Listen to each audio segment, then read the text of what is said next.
Welcome one and all to Swimmer Sync 171. I am Frostix and I'm joined here by Jorion. How are you doing, man? Hi. So this is literally the second vlog. If you saw me earlier doing paddling pool, yep, that was a thing. But now it's NA's nighttime. It's time for gaming in the night. Oh boy. Honestly, earlier it was chaos, but now we're going to be seeing more kids because it obviously is going to be NA action. It's not going to be like the sweeps that we see in EU. So that's the cool thing. So what we see in here is Los Inklings versus Moonshine. If you're already in the scene from the NA, Los Inklings are basically the Boomers team because they've been here for like ever since Lunar Season 1, and Moonshine, they have been popping up recently. They are also in the FTIU banned, so they are going to be stuck in the low ink level to be banned off. So basically these should be matched up as well because it's C21 versus C24. C21 and 24? Whoa. Yep. But in that sense, we should be able to look in the maps because soon enough, the map pool is going to be slightly weird because SOS is now favored to zones. But what I heard, so we are seeing zones, tower, and zones. No Rainmaker, no Clamplets. What do you think, Frost? Maybe the occasional Rainmaker and Clamplets, but maybe one could say that the S and second S in Swimmer Sync stands for Splat Zones. And no more time for joking around. Here's our first zones match of the day on Mahi Mahi Resorts. We are going to see the classic Pencil and a Galuga from Moonshine. We have a Reflux coming in from Los Inklings. Very interesting. This is honestly the regular roster of Los Inklings that we had before. We do see them with the heavy, we see them with the pro, we see them pro, heavy, shot, and that is going to be the stringer, if I remember correctly.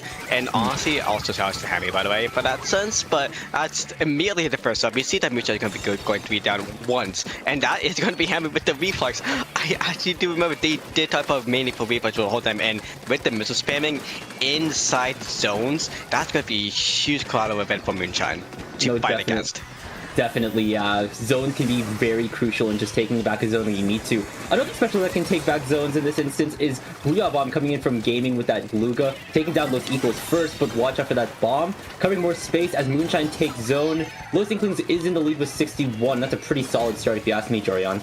It is a solid top bars, but the main issue that we have right now is Moonshine, because the bubbler coming up from the junior, they're going to be just spamming palm circle bombs going from the left side, but from the right side though, there is going to be the Guru that actually going to get killed up with Teresa, but also that's going to be the Guru coming down and the Pencil going down, so no glue for them, but the glue did get popped off earlier, so that's good for them, but the junior having no bond because of Bazooka aside from Los Inklings, and that's going to be a splash down well going down, but Baja is going to get shut down by Equals or Hammy, and that's going to be another missile coming out as well, so with that, we're going to be seeing Moonshine coming to the back again. Exactly. Equals is following up on Hammy's missile to apply even more pressure. Splat T going down first, and they're still holding zone even when Moonshine walked up to that 60 threshold. They're moving past the 50 point. They're halfway through. Los Inklings is still pushing the rest of Moonshine back. They have Soda ready. Nowhere close to a Booyah Bomb yet. No zone flipping on Moonshine's end. Straight pick on Sea Slug here, and it's looking like the splashdown will take control of the zone for Moonshine. Yeah, and with that, we're going to be seeing two specials coming up now. One special because Hammy's actually killed in the special, so that's going to be no test for them. But we see Asuka ready for the side of Los Inklings. We saw Sea Slug. Wait, Sea Slug is playing the Why is Slug playing the Booyah Bomb? That's new. Team for Wolverine. What happened now? But literally, other than that, Moonshine is going to be going in and battling against the Booyah Bomb. And with that, we have only 15 points remaining until they get the lead, actually. And they are actually going to be starting enough to actually get the lead because that zone is halfway. Slug is going to be getting the right side, and they do pick the zone. Exactly, that is a very stellar clapback from Los Inklings. Even though they were pushed back heavily by the rest of Moonshine, they just keep standing on business. They can take back the zone even more, applying more penalty points to the rest of Moonshine. Speaking of Moonshine, they just immediately cap the zone back here. They just only have a couple points left in order to take back the lead here. The pro has the Booyah Bomb. The bubble has been deployed for defense, but watch out for that suction. Looking like you can take out Teresa here. No, Teresa with that vanilla heavy, if anything. Think that Baja next, and Los Inklings have the zone. Company with the Booyah Bomb. The Wavebreaker is put in the front line to apply more pressure and more information for Los Inklings, and it's looking like the lead is still in control of Los Inklings as 1 minute or 2 minutes remain on the clock. the weird thing is for the three that they actually threatened Neo so much because they were so close to dying and tripping, but they didn't, and they did way pick fight in the perfect action, like you said, to give more information on Los Inklings against Moonshine. And literally with that too, with the Splatoon coming in from Moonshine as well, we're seeing gaming running by Equals, but Equals is going to be winning that battle because it's going to be dually war, but that's going to be Baha actually winning the Blaster war as well. Teresa is going to be running at them as well, but with that, Los Inklings actually is able to capitalize on the zone and actually capitalize on penalty because there's no bounty on that. Hammy is going to be doing the missiles, and that's going to be capitalizing the zone once again because there was someone on the side of Moonshine that was close enough, and that's going to be a cancel and a reswap to the side of Moonshine because of the splashdown death, which gave them the zone. Exactly. Now Moonshine is within that.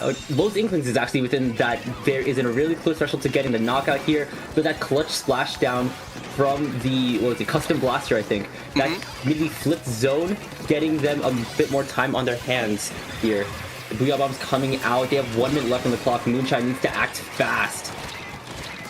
And fast enough, they just didn't want to say anything to curse Gaming, but now Gaming is going to be able to get double off by an inch because of Google Duo's range. And literally because that we're going to be seeing Moonshine trying their best to capitalize on its own because they have 20 penalty points remaining. And we can see in special points that soon enough Hammy is going to be going in with the 10%, and they already have it ready. The Zuka is going to be coming out soon as well because 82% from Equals as well. And also with Slug almost getting going in with the Pro as well. And those bunches ready for the side of Moonshine. Everything's getting coordinated for the side of Los Inklings. Eagles trying to go for a kill, but trying to go for Gaming on the right side, but that's going to be a recap on the side of Los Inklings, but it gets traded off by Moonshine immediately after. 20 seconds, sub 20 seconds left. Moonshine needs to stand on business even more than Los Inklings has been. They are going to have to get past their 20 penalty point difference and then get towards 8 here. It looks like almost all the members of Moonshine are on the court or on the zone, painting as much as they possibly can as we enter overtime here. Teresa is going to try to, but it's 3 down on Los Inklings. It's just Teresa. They're going to get potentially not jumped here. And it's looking like Moonshine remains to be in control of the zone. No specials for Los Inklings as well here. And it's looking like they're going to close in within that 10, 9, 8. And it's looking like they take the lead within the nick of time. Moonshine with game 1 in their pockets. Honestly, that's crazy. That is honestly really crazy that they got it back in the last second because for Los Inklings, they had the potential. They had the chance to win it and close it for the end game, but they didn't.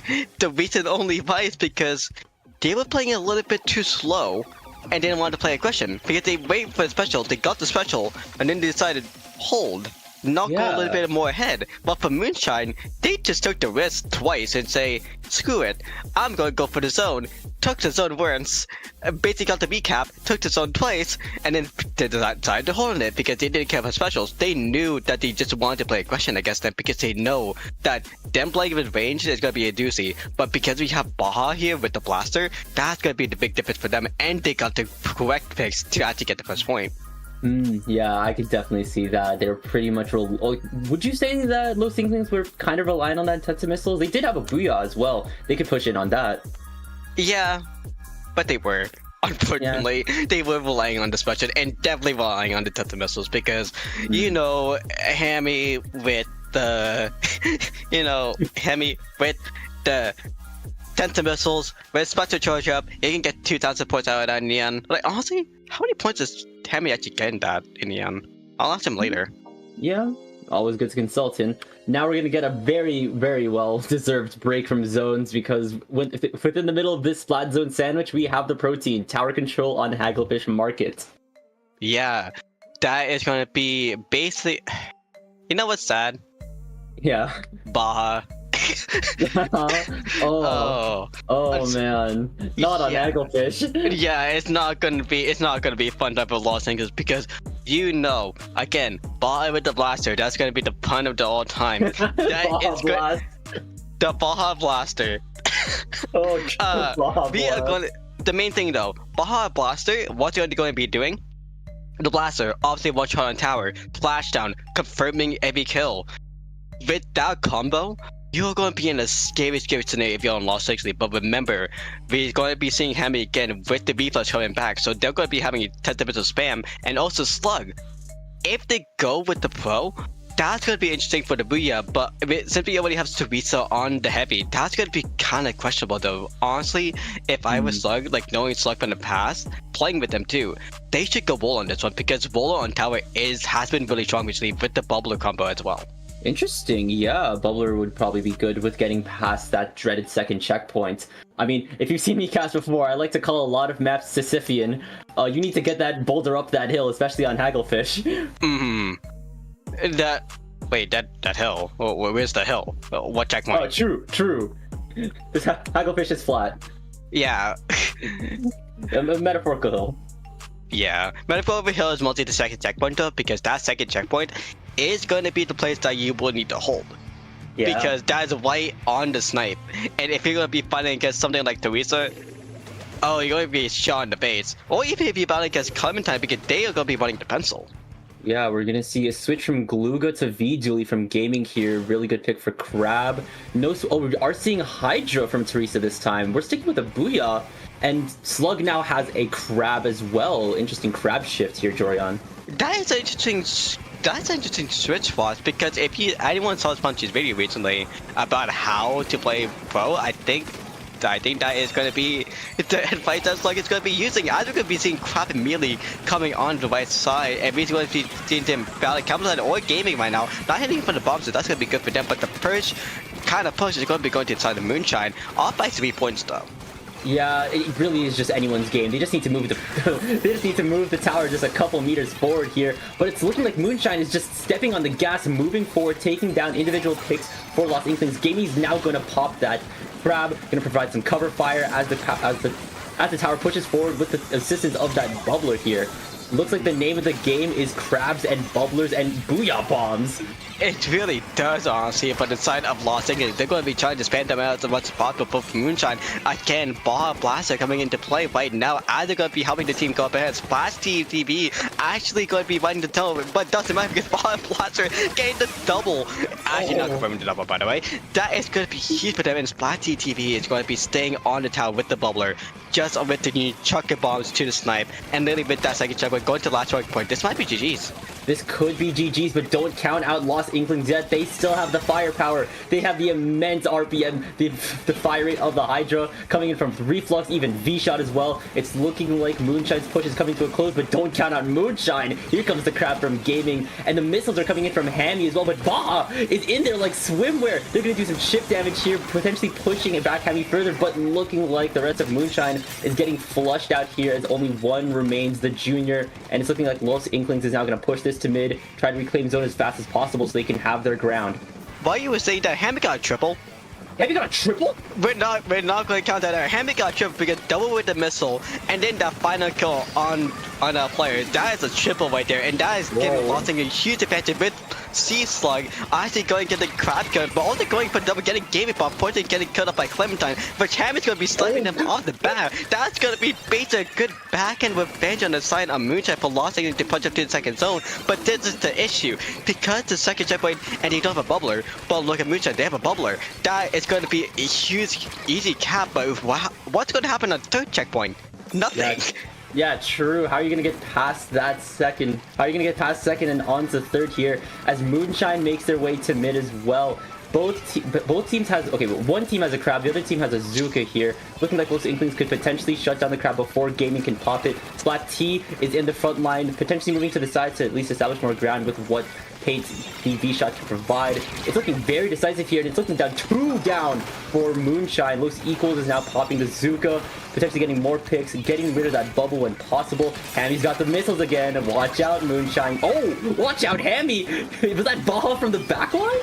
That was Baja from the backline. That was the bomb as well from SplatCAD, because that was a little bit of a misstep, causing a double actually to come out for both sides, but now Moonshine being able to push up ahead, and that's also going to be for Teresa on the Hydra. They're going to be saving that GG bomb just to save themselves on the second shot, but to the third checkpoint as well. Gaming getting called C-Slug. That's going to be no cut for them. That's going to be Baja as well, getting a splash down ready too. That's going to be SplatCAD getting ready for a bubbler as well, but that splash down is going to be a little bit early as Gaming is going to be the only one tower. Equals going to try to 1v1 TV, but that's going to be actually SplatCAD getting a double. No, that's going to be a trade-off actually, but C-Slug going to be battling 1v1 Gaming, and Gaming is going to be winning that Gaming for real, and also hopefully the bubble from SplatCAD is going to be hopping on tower and getting the final checkpoint. That's a possibility right there, which is going to happen.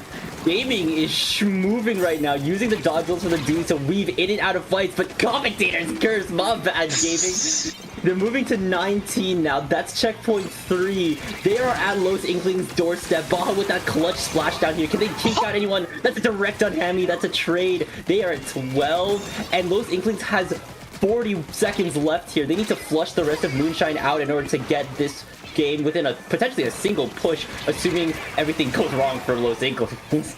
Well, that's a good start right there because that's going to be a booyah bomb killing off Gaming and killing off Bar, the main two aggressors. But that thing is 25 seconds remaining. The missile's coming out early a little bit from Hammy, but Hammy can just get another missile in a matter of 15 seconds. But the main issue though, Clementine is dead. Clementine does not have cooler. And there's no Baja blasting either. There's only a crab coming up from Gaming. And they're able to clutch this up, but actually she's like 1v1ing them. That's going to be double on Moonshine from Los Inklings. That's going to be 3 Hammers going down. And with 1 second remaining, that is going to be Moonshine 2-0ing the set.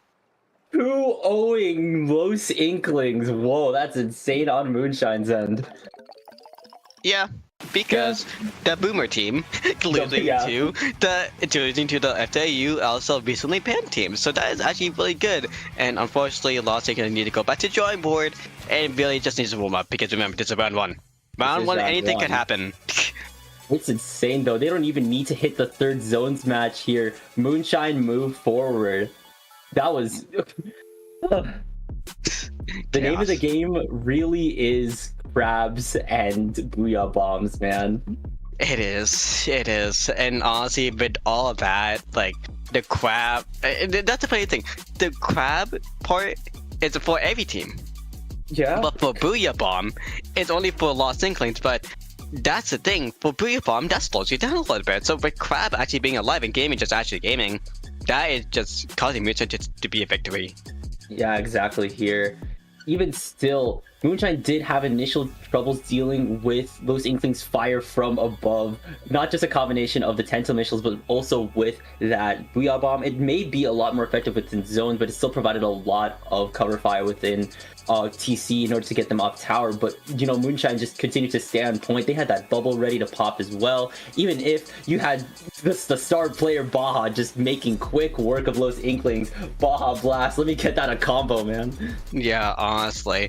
But really for right now, that is going to be your round 1 set coming down. But going to round 2, that's going to be your next set. The next kind of modes we already know, but we're not going to be showing on stream yet unless we can go to a BRB screen and we can yap on it. That would be totally fire if we could do that just on Pipe Dream. So yeah, we have round 2 coming up soon. We already know our roster set because of our stream coordinator Skep, who is running the stream too. We love our staff and streamers. Remember to shout them out and also support them during the whole time.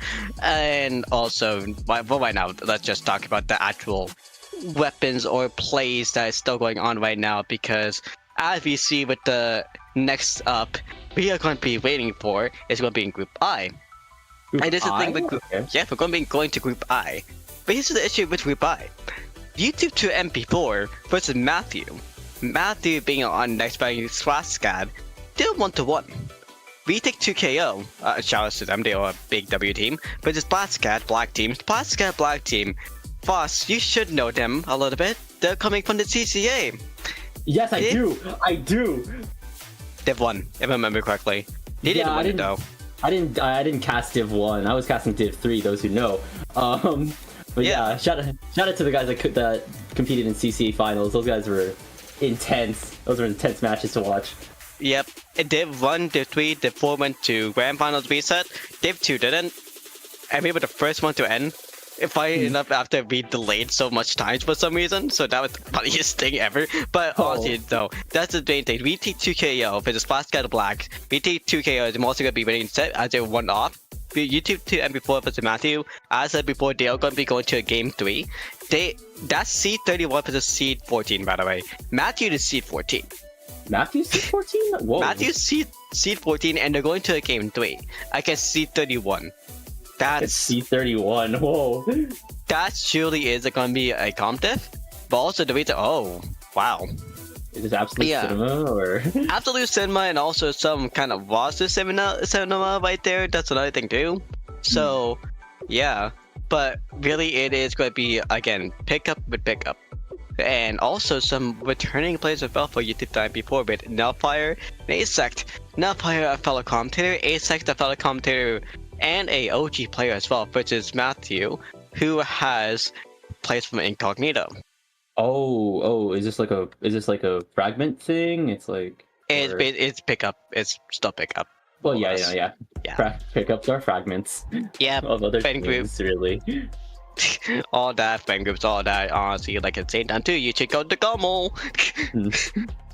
Yeah, like Gommel's a Canadian event that's gonna be coming up soon in July. Like, totally sign up for that. Like, that's gonna be kind of sick if you guys can. So, and also at the same time too, SAC did finish recently too, and SAC had a pickup at Seed 1, but the cafeteria. There was the cafeteria. No. Chocolate milkshake was the pickup. But then okay, so then most of them were from the cafeteria. The cafeteria and Chicken Soul Supremacy, they beated Chocolate Milkshake, the pickup. Oh, that's okay. Yeah, so established teams can do crazy things, and honestly, that was on Blue Sky from fellow commentators saying that was mostly a really good set. So if you have a chance to watch from SEC, watch that final set, and that would be a really banger set to watch. And also at the same time, IPL content. Yeah, and also at the same time too, the lore of it for Trigger Zone Supremacy, there is half of the team that won CCA. So during that same time, there were some players from Trigger Zone Supremacy helping win the CCA day 1 event. So that was just funny to watch that, but they locked in and they won, so that all that matters. I haven't really been in the loop on SAC, if I'm being honest, but if you're describing it like this, I really gotta tune in. This is the thing, they already finished. Oh. Yeah. Oh. Yep. Okay, so I can just like binge it all? Yeah, everything is done. The 5 qualifiers plus the finals happened from last weekend. But you can watch them all on YouTube still, on IPL YouTube channel. Great, okay, good to know that the VODs are still up, at least on YouTube. The VODs are always up on YouTube, what am I saying? Yep. That's the good thing with IPL, and that's a good thing with other tournaments like CCA, like Dapple. If you have VODs, you make history, and that's the good thing. That's true. And if you have VODs, you can study. Yeah, shout out to the YouTube vlogs out there. If you want to know that Pepper you a Ludwig follower, and that's a big W. So anyways, other than that, yeah, we are going to be still waiting for the next round set. But in set updates as well, everyone is finishing their round of 1 set, which is truly a fire situation. But Hibiscus versus Seki Naga, it's going to be a little bit issue because they were still waiting for the game 3 to finish. Same with Wavelike and Sean Kingston waiting for their set to be finished. And it's going to be Happy Face and Milkwain and waiting for the third set to finish because Milkwain actually getting to game 3 against Happy Face seed 8 versus seed 37. BTEC and SplatCAD is on the game 3. Wait a second, what is this? Wait, hold on. Allow me to, like, where are we looking in? Which group are we looking into? Group I, once again, we're going to be looking at, we're waiting for BTEC 2K and SplatCAD-Black Team. Oh shoot, okay. Wow, okay. Another game 3. Whoa. Yeah, and the craziest thing as well, that's the set we're waiting on, more or less, because every other match is done, either 2-0s, 1-2s, but remember, some players can get delayed a little bit and causing a little bit delay, but as for those sets right now, we are being the 1-1. The reason why it's 1-1, every single game is zones, tower, and zones. Oh, it really is just zones, tower, zones. There isn't any alternative inner components of the zone sandwich. It's just a zones, tower, zone sandwich. There is no Rainmaker, and that's honestly it's crazy because we're seeing for the next round on stream, we are going to be seeing zones, clam, and zones. Oh. There's no Rainmaker. Everyone hates Rainmaker. Dang.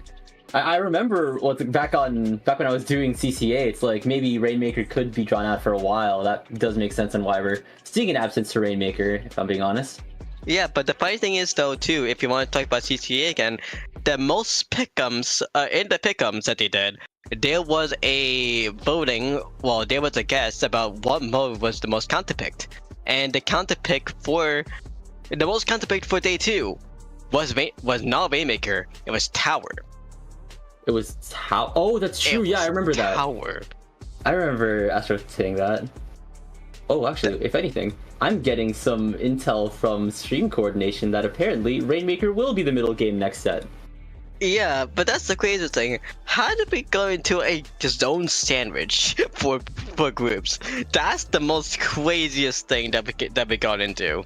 Yeah, I still feel like zone sandwiches are insane. Aside from, I guess, the days that aside from the days that we do have just an oops all zones tournament.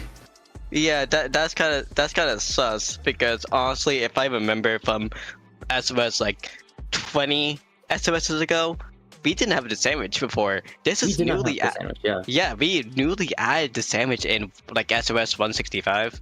Really, like that's really when it started to be a more of a thing. Because before we were able to have like zones, clam, Waymaker, that kind of stuff, and now we're going to have the zone sandwiches. So that's gonna be more entertaining for that. But at the same time, sign up for Training Cup because this is your training for that too. If you want to play in that. Oh yeah, that could be. Yeah, watch Tri-Strike Tuesdays because that's could have like a zones only event too. I really need to jump back on Tri-Strike Tuesdays. I feel like I've been constantly summoned to do that. You've been constantly someone to do that because at the same time, Prison Breakers, anyone from Prison Break knows this, like that big monthly. Well, no, not big monthly, it's a big weekly actually. That whoever wins that gets an invite to Proving Grounds, the monthly event that became an invitational. So if you want to hop in and try to get on that W's and try to go for Proving Grounds, you can go there and try to win that, just like SOS, if I remember correctly, as well too. If you win this, you can get an invitational to the Proving Grounds monthly. Big opportunities all around here. Truly just depend on how you prove yourself within these tournaments here. SOS, Tri-Strike Tuesday. No, not Tri-Strike Tuesdays. Oops. The low level, no, but that's low level though. That could be for another event. Like who knows? That could be like for like Taste the Rainbow or something like that. Who knows? Oh yeah. Definitely could be for Taste the Rainbow here.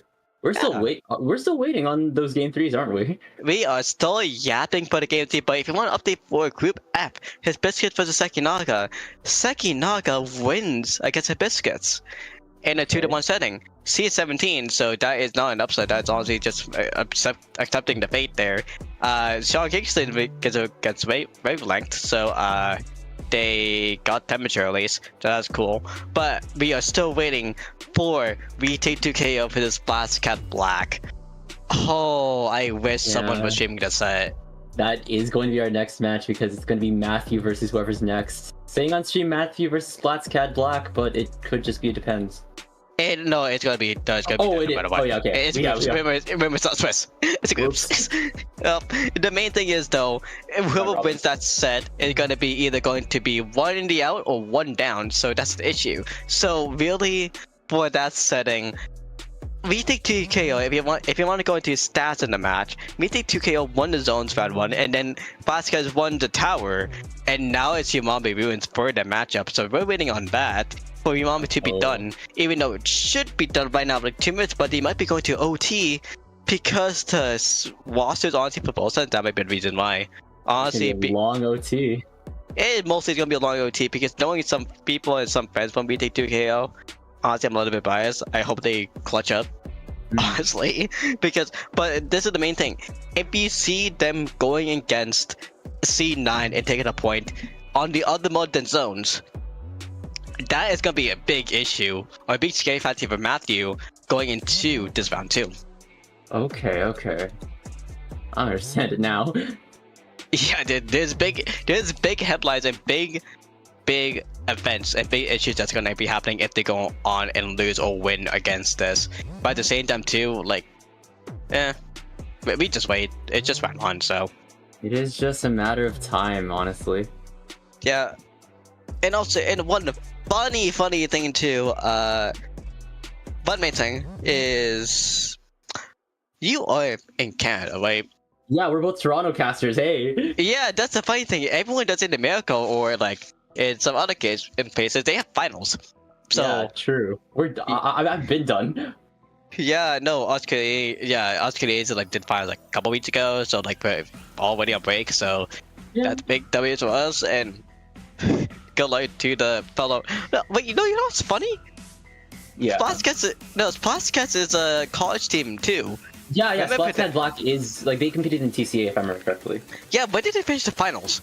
Like, Good question. I don't know how you weave mid-level tournaments like this and college finals within the same thing in the same schedule.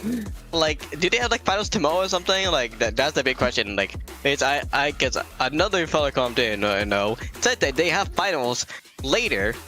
Later? They had finals right now or finals tomorrow. Like, this is the week of finals. Like, Now and tomorrow? there's some people who has finals this week. This is the last week people could speak, so that's why. So, if anything, well, please at least take care of your academic career as well. You do not want to get clogged.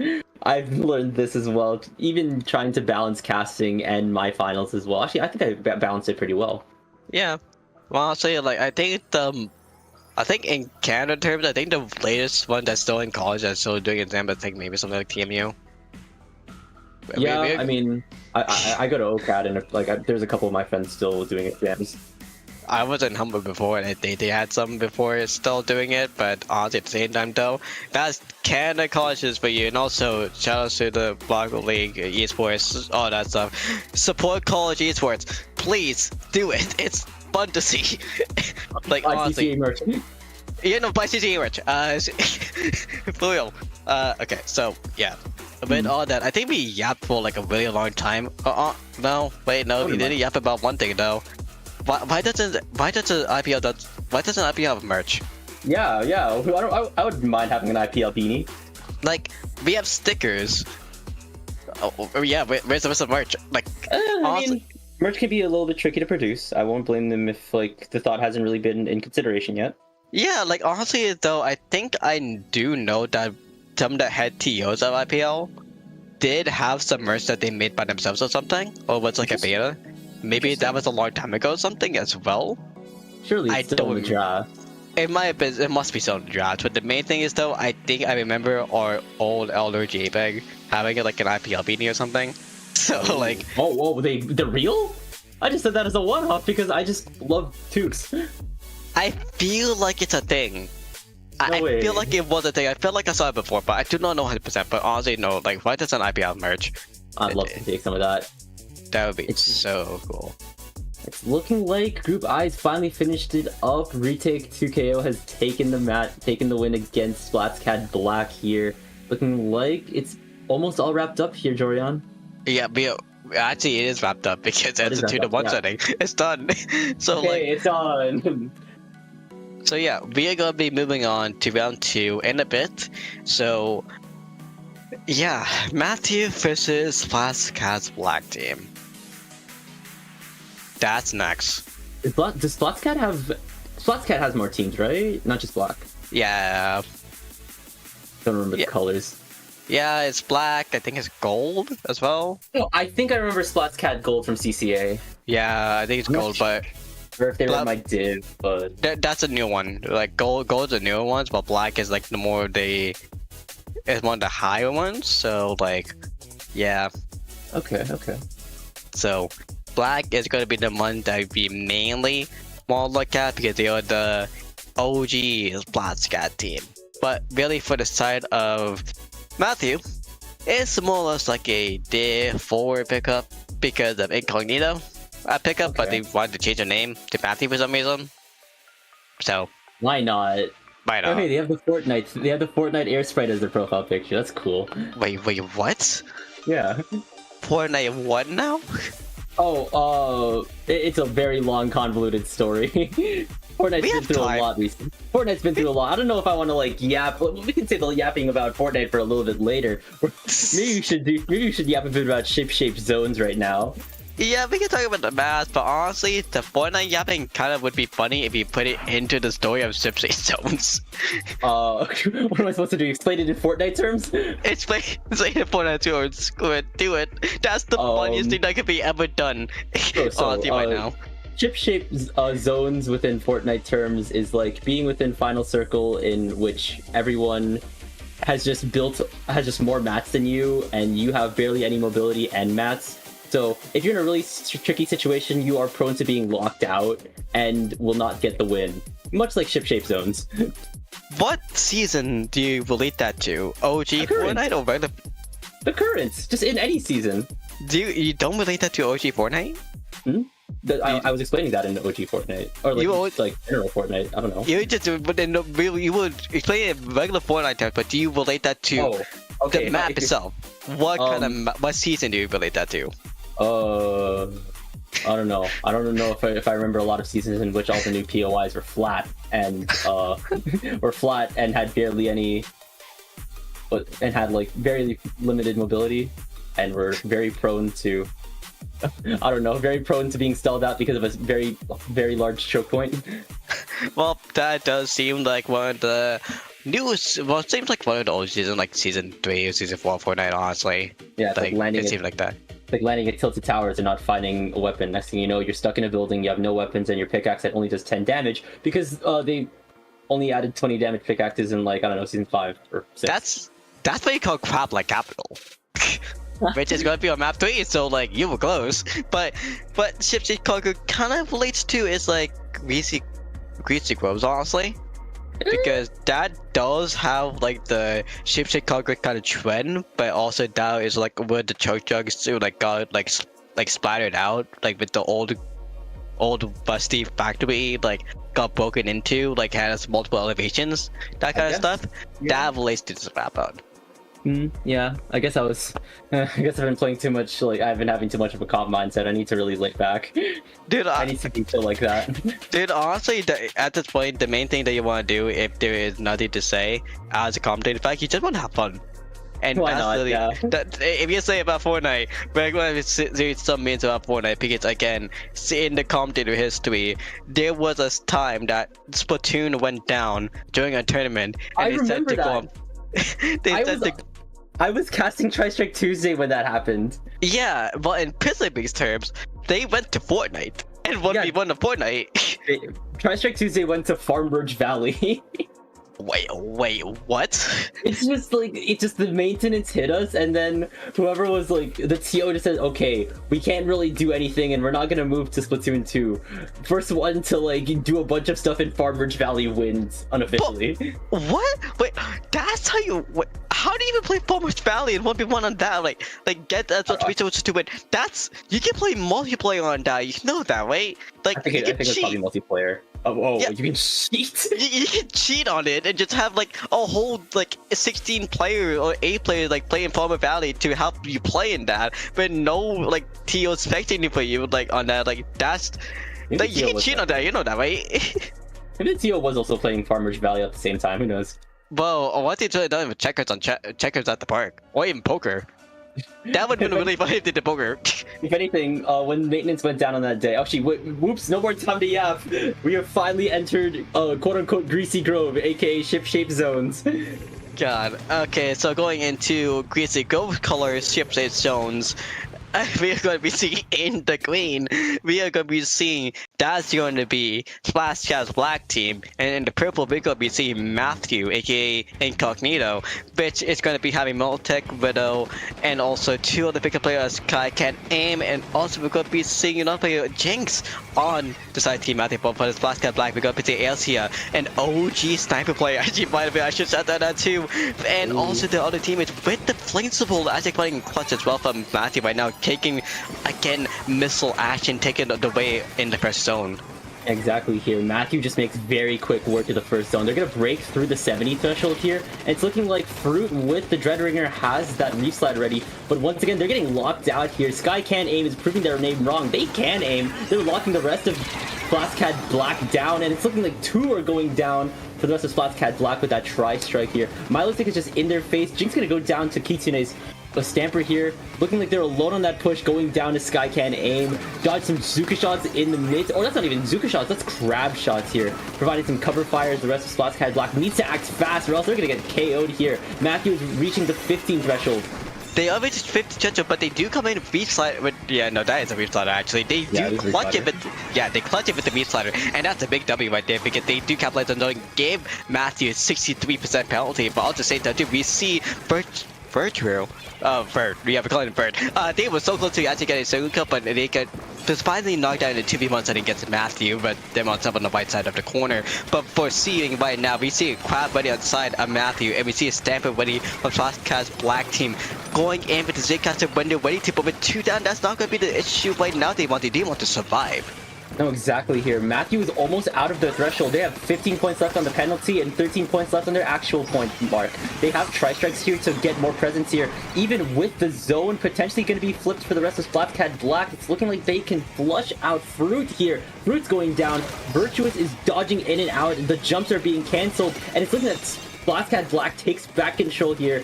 40 more points added to Matthew's penalty. They're still in a very, very strong lead here, Jorian. Yeah, but with this, we show presence on the side of SplatCAD's platforms because with them going back and forth and trying to get the kill, and every time still getting a kill on the side of Matthew, this is going to be like the last set. They cannot win zones, but they can try to survive in other modes, which strongly showing that they can do it. Or it could be depending on the map mode, because in ship stage zones right now, we are seeing that the dually player was able to go on the right side actually and just survive it, with the pencil going on the right side as well and sniping for Jinx, which maybe they're going to get the KO on that, but no, that's going to be Fruit going down and it's going to be capitalized by Matthew because they're going to be going in with the tri-strikes and capitalizing with it as well. That being said, SplatCAD-Black is now past the halfway threshold.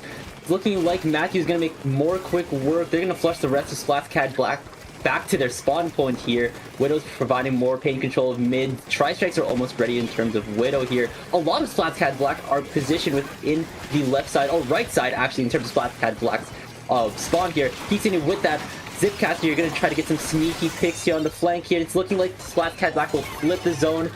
Potentially they could get past the 49 with 1 minute 40 left on the clock. Well, that's going to help a lot. That's going to help a lot. Yeah, no, that's it. Yep. Uh-oh. Yep, well that's gonna help a lot for the side of SplatCAD-Black because like I said, they have presence, and with the persistence, they're going to just automatically win this because they have 4 people up and it's going to be a 3v4. Matthew, who got stuck in an 11-point marker, cannot replay this because of that single setting. And also because there's like 2 minutes and 30 seconds left on the clock when that DC happens. So literally because of that time, we're seeing Matthew trying their best to just hold.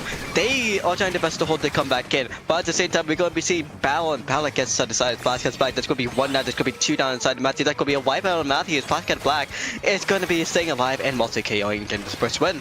More than likely so. They take the lead here. Kitsune's up in their face, and it's looking like it's counting down to 3, 2, 1. Untimely disconnect by Matthew here as SplatCAD-Black take game 1. Yeah, but there goes the allegations about SplatCAD-Black can't win zones. True, yeah. Yep, the allegation has been defeated. But now, is the allegations going to complete the cycle going to game 2 on Client Blitz? That's the major question now. Really just depends. It's Clam Blitz, Barnacle, and Dime here. Very, very big map. Lots of opportunities to just grab clams, weave in and out of obvious cover here. But it's all just depending on that basket area. That's a very, very deadly dip. Lots of open area. You're exposed to the entirety of the backline, man. Be careful around the basket. And the one thing to know as well, again, we talked about SplatCAD-Black winning the game 2 against VT 2KO in the game 2 which is the other mode. But funny thing enough, for Matthew, they won both zones maps, and YouTube to MP4, who they fought last round, won the tower game. So this is polar opposites. We have prophecies clashing against each other here. Whose fate is being defied? Well, again, right now we can kind of say that it's going to be going to the side of SplatCAD-Black because of the DC, but with Matthew, like them DCing, maybe the prophecy could be set. That's the thing, because who knows? It could be that setting that it could be the time that SplatCAD-Black actually wins on zones, or Matthew can just win on both modes. So that's gonna be a crazy thing to look at as we're gonna be waiting for the round 2 and waiting for the player to come back in. Yeah, definitely. So, judging off of the comps that we've seen off of that ship shape game, do you feel like there's going to be a lot of switch ups in terms of the mode being switched to clams? Will we still see a lot of the weapons that we saw last round? Well, we could. We Yeah, most we likely could. will. like, Aisa on the sniper, being the OG sniper player from Splatoon 2 of all things as well, that is gonna be their strong suit to go back in on that. We're gonna be seeing mostly Sky, who can't aim for some reason, and still stay in the pencil because they are a pencil made, if I remember correctly. But for the rest of the team of Matthew, though, they might be switching on the cards, but we're going to be seeing for SplatCAD-Black as well because they have a 5-man roster tonight. They could be swapping players too, but who knows? Oh yeah. Depends on Could be if they on- bring out Garbo or Link. Yeah. Oh yeah, because they had Food, Kasune, Aisa, and Furt. So a Link could become a make back in. Yeah, that is a possibility. Yeah. Looking like on Sendu, Link's name has been uncrossed out. It could just be a roster switch up in the making here, Jorian. It's Oh, looking like... whoops, I was staring at Sendu. Was I? Yeah. Gift of prophecy. My intuition is never wrong. You called it, man. We're going to be seeing Link coming in actually with the Tentacle coming in play. We're going to be seeing Fur coming in with the shot. No dually this time. Food, not with the Triangle, but coming in with the 52 cal. And the pencil coming in from Aisa, as usual. But inside the map, we're seeing the plate, we're seeing the splash, we're seeing the dually, we're seeing the pencil as well. The same amount of comp that we saw from Matthew Round 1. Yeah, exactly here. A lot of defensive presence with from SplatCAD-Black with that Tenterbrella here. Watch out, you don't want to let Jinx get too close with that half gallon here. Vert now has the Trizuka here. They're dodging missiles from what I'm assuming to be Milotic's Flings the Roller, yes. Watch out, Aisa. Oh, watch out, Link here. Milotic's gonna get a very strong pick. They don't have... Actually, no, they're building up power clamps here. Widow's going to land that first touchdown here. Now, of course, within clams, you need to make sure you can get a lot of clams to back up that first push, lest the other team getting another power clam and clapping back with even more clams here. Yeah, but the thing is about clapping back with the clam is every time that you try to get clams, it's either going to be 30 seconds or every time the clams are actually picked up. But we see for SplatCAD-Black in the first spot, Matthew had a push in, but he didn't have that much clams coming in to make it down to 71 because SplatCAD-Black got the rest of the clams and now they're having the clams to come back in and also try to go for the first, but that's a double. That is a double here, but it's looking like the... Oh, that's a double for Sky as well. Wait. That could be a triple if Aisa doesn't back out in time, and it's looking like Aisa's going to retreat to cover just in the nick of time. It's an aim duel here between the pencils now. Pencil off. Looking like they're dodging... They're dodging tri-strikes now here. They just need to find any opportunity to push in and probably get another win on their belt if you're SplatCAD-Black. Frost, I don't know how you're going to be going crazy because that was a collateral this guy did. Oh. Yeah, that I'm unaware. Yeah, that's a chocolate word because that was a one-shot double action right there for the side of Sky, and because of that, with the help of Jinx as well for the rest of the team of Matthew, they're gonna be trying to go in once again, but they don't have a clam. Remember, it's clam blitz, you have to get a clam to get a clam, but we see 2 6 clams actually. No, that's 2 5 clams actually. But the rest of the team is trying to get the clam because they're waiting for the cycle to come back in, and every 30 seconds, and unfortunately, the cycle was going to the side of SplatCAD-Black, going to the perfect positioning, and we're seeing them having a ball already going to 16. That's going to be the lead if they are able to get back in, but because it's Barnacle and Dime, we're going to be seeing them stall for a long time. Yeah, Matthew still holds the lead and no push has been made in, even though SplatCAD-Black does have a power clam in their possession. No, not in their possession anymore. Milotic and Jinx are pushing into their backline here. They're just going to start building more clams in. This could just be a push in the making here. Widow has just deployed the tri-strikes. They're still staying on the midline, making sure they can stay alive, especially with that power clam in their presence. Watch out for those incoming shots here.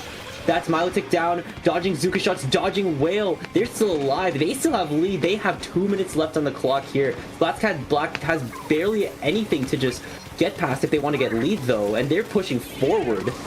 This is the thing, though. For SplatCAD-Black, the thing to notice about it is they're waiting.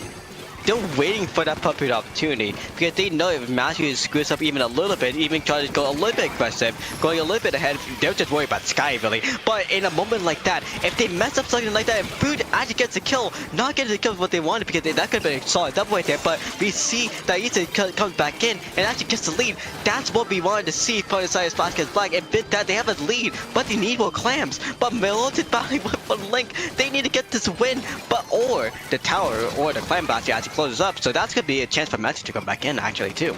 Exactly. Now they have their power, they have their pity clam, and they have just more clams to get if the cycle is in their favor here. They're going to get some picks here. Aisa's going down to Sky here.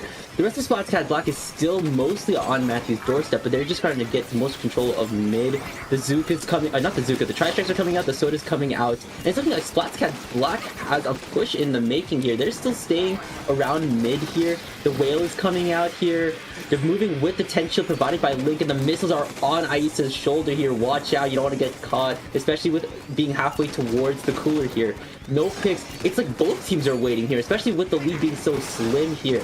Matthew needs to act fast or else they lose this game as well, a 2-0 sweep. And it's looking like SplatCAD-Black is moving closer than ever. Vert's gonna pop in another clam in, and Link is gonna pop a second power clam in as well. In there like swim, where Link may just have been the substitution SplatCAD-Black needed.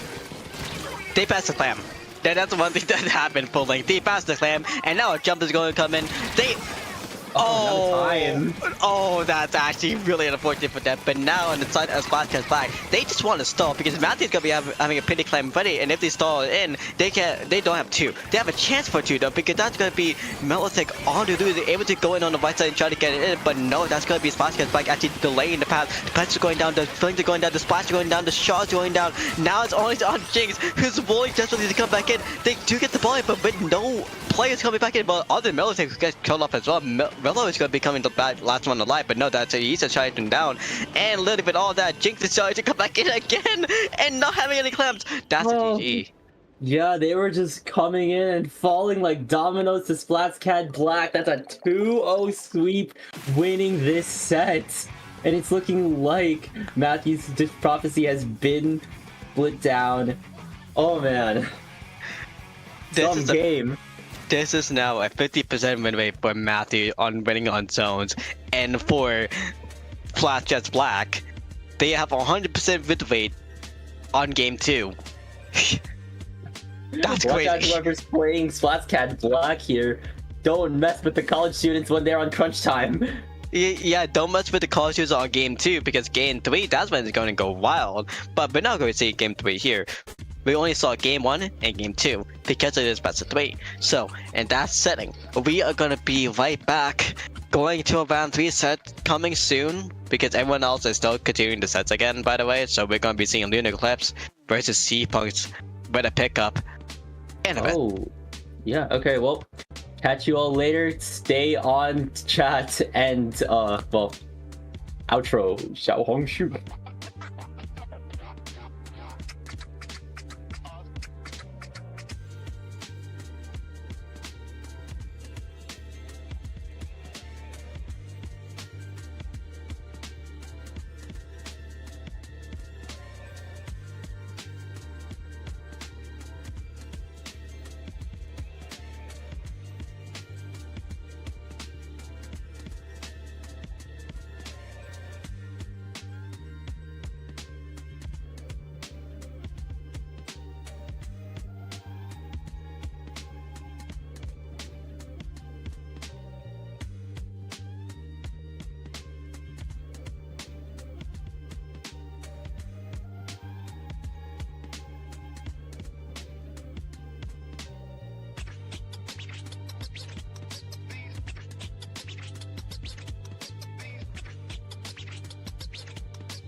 So, hello there everyone, welcome back to SOS 171. 29 away from 200. That's a big number. But, Oh, yeah. What we're seeing right now though is Seapunks for tryouts and Lunar Eclipse. Surprisingly, Fox is not here for Lunar Eclipse. Wonder why? CCA finals like 2 days ago, they won day 2, so they're taking a break, and also finals, but Lunar Eclipse, oh boy, they can sleep with them. Vessel, Droid, Remix, Fern, Viddy. Fern, Vessel, and Viddy, if I remember correctly, it was Fern and Droid. They were on the same team before, and then they brought in Vessel, and Viddy was a pickup. Well, basically a FA for a long time, and then joined Lunar Eclipse and then popped up really far, and with Fox them as well. They just created a crazy combo, and they were in the SSC finals last time as well. But I think they got knocked out round 1 of losers as well too, so they are in the top 12 in mid-level. While for Seapunks, they didn't sign up for CCA, but they're crazy. Vexy, Evan, Kakori, those are crazy people, but they do have a tryout, because they have Koa and Sapabla. That's interesting here. They are running a 5-man squad here. Potentially good. Interesting to hold a tryout over SOS here. Well, it's a SOS, like it's a tournament, it's a weekly, you can do anything to come back in, but as we're going to be seeing right now, we're seeing for Lunar Eclipse in the orange, we're seeing them with the NZAP, we're seeing them with the CLB, the Droid special obviously, Fern with the Knowledge special, and also Viddy with the Slosher special as well, but for Seapunks, we're seeing Dreadbringer, Pencil, Blaster, and we're seeing some, actually for decap actually.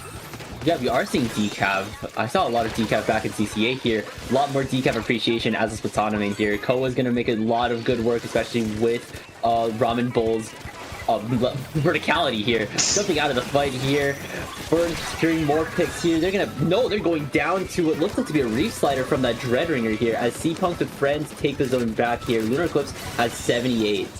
And with that 78, we're going to be seeing for the side of Seapunks with friends actually slowly coming back because they need to just respawn. But with Lunar Eclipse, because they know they have so much special, they have so much guys that come into play. We're seeing Droid, we're seeing Viddy, we're seeing Fern, and we're also going to see Vessel as well. Droid actually getting a solid pick on Sainstar, and also that's going to be another going down because the Fern turning off actually with the Blaster player on the side of Seapunks with friends. And for right now, we're going to be seeing Koa and the rest of the team with another Dreadbird coming up for Seapunks with friends, capping on the zone and killing off the penalty. That Reef Slider is very crucial to taking back zones, but you know what else is crucial to taking back zones? Tri-Strike here, and that could be a flip, but looking like Lunar Eclipse, looking like Seapunks' friends still in control of the zone. Not for long as Droid pops that Kraken here, diving into the back line. It's looking like they have the pencil, and the 2 jumps on in their sights, taking out Rexy and Koa. That's 3 actually. Droid is making work of Seapunks right now. If Droid doesn't clip this for the YouTube channel or clip that for the own Twitch channel, what are you doing here, Droid? But really, for that point right now, we're going to be seeing for Seapunks interaction. We're going to be seeing them going in with Jetpack, but that's only 15 points away. Going in with actually this counter blast, they're also calling in splashdown to, oh no, they can come up. So that's not going to be a splashdown, but that's going to be a recap of the zone. That's going to be 2 down calling on the side of Seapunks defense, but for Lunar Eclipse, we're going to be seeing, Viddy got just compacted by Koa. That's an unfortunate situation there right there, but with Vessel coming in with Cooler on the top side, they're going to be popping it up and helping Fern and Droid coming back in with the zone. So close to coming back in with the check actually too, because they're going to be needing to kill off their own penalty points, but no, that's going to be more Seapunks with fans killing off the penalty point, and with that splashdown as well, killing off 2 though, but not capitalizing the zone for Lunar Eclipse to come back in.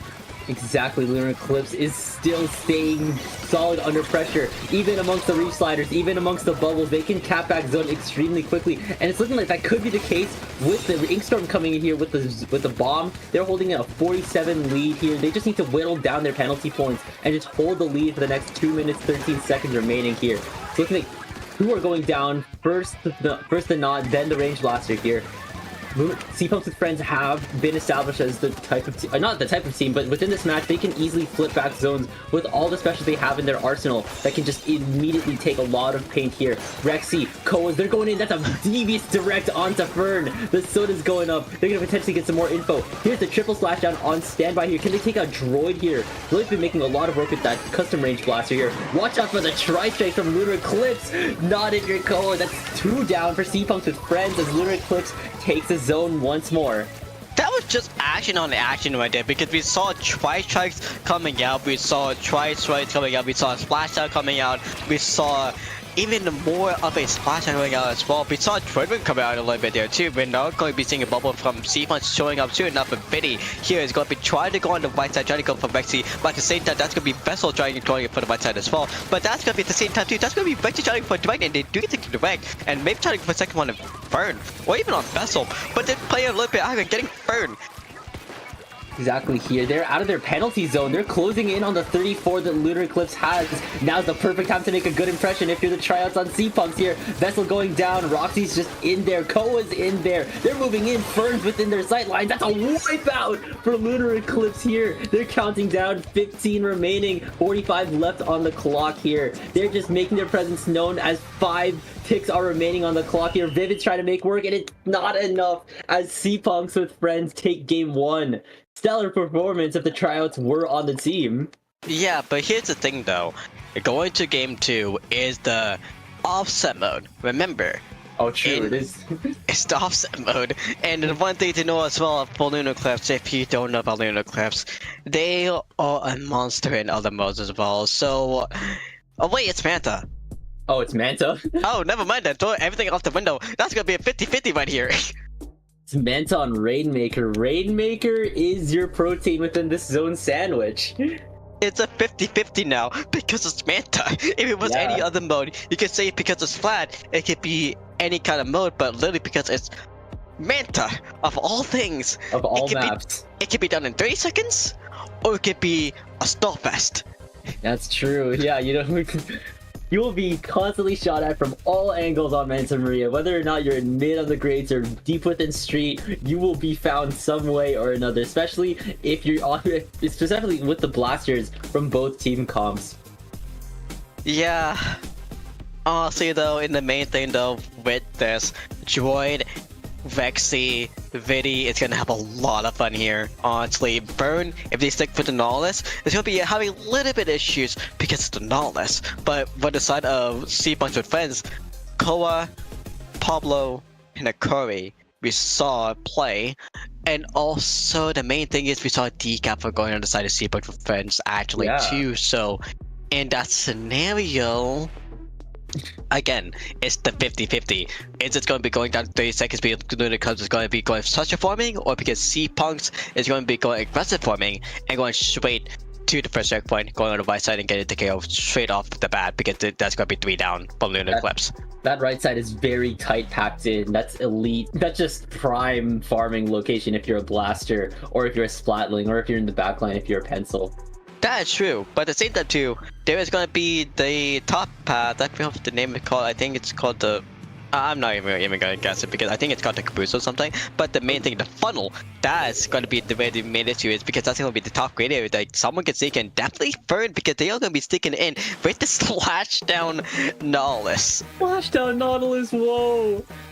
Very interesting pick coming in from Fern as game 2 begins. Lunar Eclipse needs to win this in order to stay within this match. Within this set, it's looking like they're getting first pick and first pop here. That's a sploosh going down for Seapunks with friends here. They've got having Koa in their sights, looking like more picks on the side of Lunar Eclipse here. They just need to get this first checkpoint down and potentially the steamroll can begin. That splashdown's coming in from Fern. The bubble is being deployed from Koa. That's a dangerous territory now being chopped up. And it's looking like Lunar Eclipse is just providing more pressure. Yeah, and doing one matchup on Lunar Eclipse is what they are actually doing on the bat. There's going to be Vinny going down with the same as Vexy, but the main thing is the Joy is going to be alive trying to farm on the left side with the help of Vessel and with the help of Fern. They are going to be trying to... They didn't pick up the Rainmaker because there's still going to be someone there that's going to be cracking off. At the same time, that's going to be a handball of Joy is going to be escaping off the bat. That's going to be a Rainmaker reset. 63 points going to decide the Lunar Eclipse. Yeah, exactly here. That was very dangerous territory that the Rainmaker was in. No one picked it up, and especially with the bubble and with both Krakens being on field, anyone could have get picked off here. Vivid's in a really nice position to get a pick here. The sploosh goes down. Vivid's going down to Hikari with that pencil here. More picks from the backline here with the soda buff.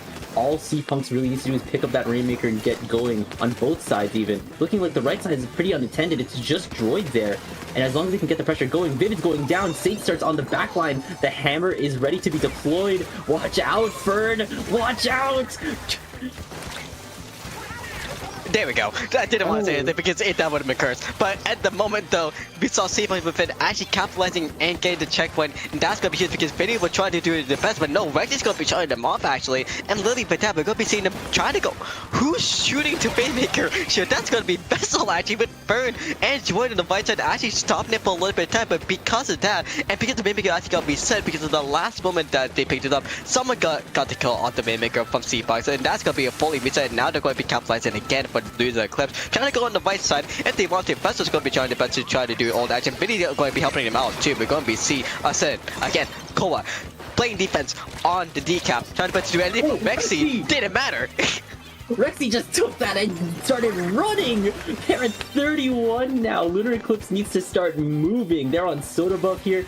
Best start taking the right side potentially. They're gonna get some picks here. That's 3 down on Lunar Eclipse. Vessel's making work. They're moving just as much as Rexy were. And it's looking like they take the lead. The pedestal was tapped in, but it's looking like they go down here. Droid's in there. Whoa. 1 point away! Droid is popping the Rainmaker once again. This is a stall fest like you were saying, Jorion. That is not a soft fast. That is Lunar Eclipse sweeping from 100 to 0 actually, funny enough. Because Seapunks needs to KO now. Because Vessel just did a thing like they did from 2 years ago with the team with Torin, being basically torn in action, going down to 33, then Fern coming in out of nowhere, helping the Rainmaker and going down to 1 because of Droid's help with the Kraken actually and getting it to the last second. But because I think it was Vexy actually being able to be on the plaza and shooting on the Kraken, hitting the exact hitbox to kill Fern, they have 1 point remaining, but now the rest of the team, again, with Hikori going in with the sploosh, now dead though. They can't really do the hammer cheese with that and go right side, but now they're going to be starting out on left side, staying on the platform right now, trying their best to stay a little bit because they have time. They want Lunar Eclipse to fall to them to get the lead. Exactly here, getting picks as they just sit still right now. Not looking like that's the case, but they do cancel Fern's splashdown, but splashdown goes down. Koa and Saint Star looking to paint the Rainmaker bubble, getting it popped here. The rest of Lunar Eclipse are positioned within the backline. Saint Star's going to move in from the right side, going primarily undetected, actually. Fern's now spotting them. Vessel's now spotting them. They just need to move a little bit more forward, apply a little bit more pressure onto Lunar Eclipse here, if they can get any more spare picks. But it looks like Koa's gone down. The rest of the team isn't entirely pushed in. Rexy just needs to get in. And looking like Saint Star has a little bit of trouble with those tri-strikes here, going down to Fern.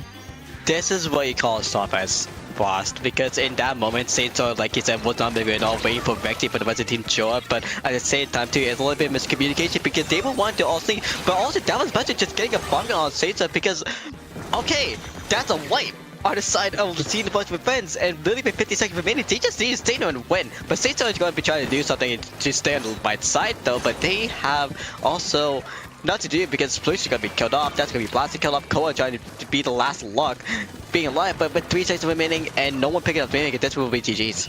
Yeah, exactly. If you're a decaf, if you're a frontline Splatana, I think picking up the Rainmaker is the last thing you want to do. Koa is in a really tricky situation and could not seal the deal, could not pull that reverse sweep that Lunar Eclipse just did within that match. They take game 2. And now we're going back to zones. Oh, we finally witness a game 3. We get to witness the bottom sandwich slice, Zones Mako. I love the plus symbol. It's a plus symbol, by the way, if you don't look at the zone. So, literally, in that setting, we're gonna be seeing again, maybe a Sploosh. Maybe. Yeah. Maybe. CB is coming back.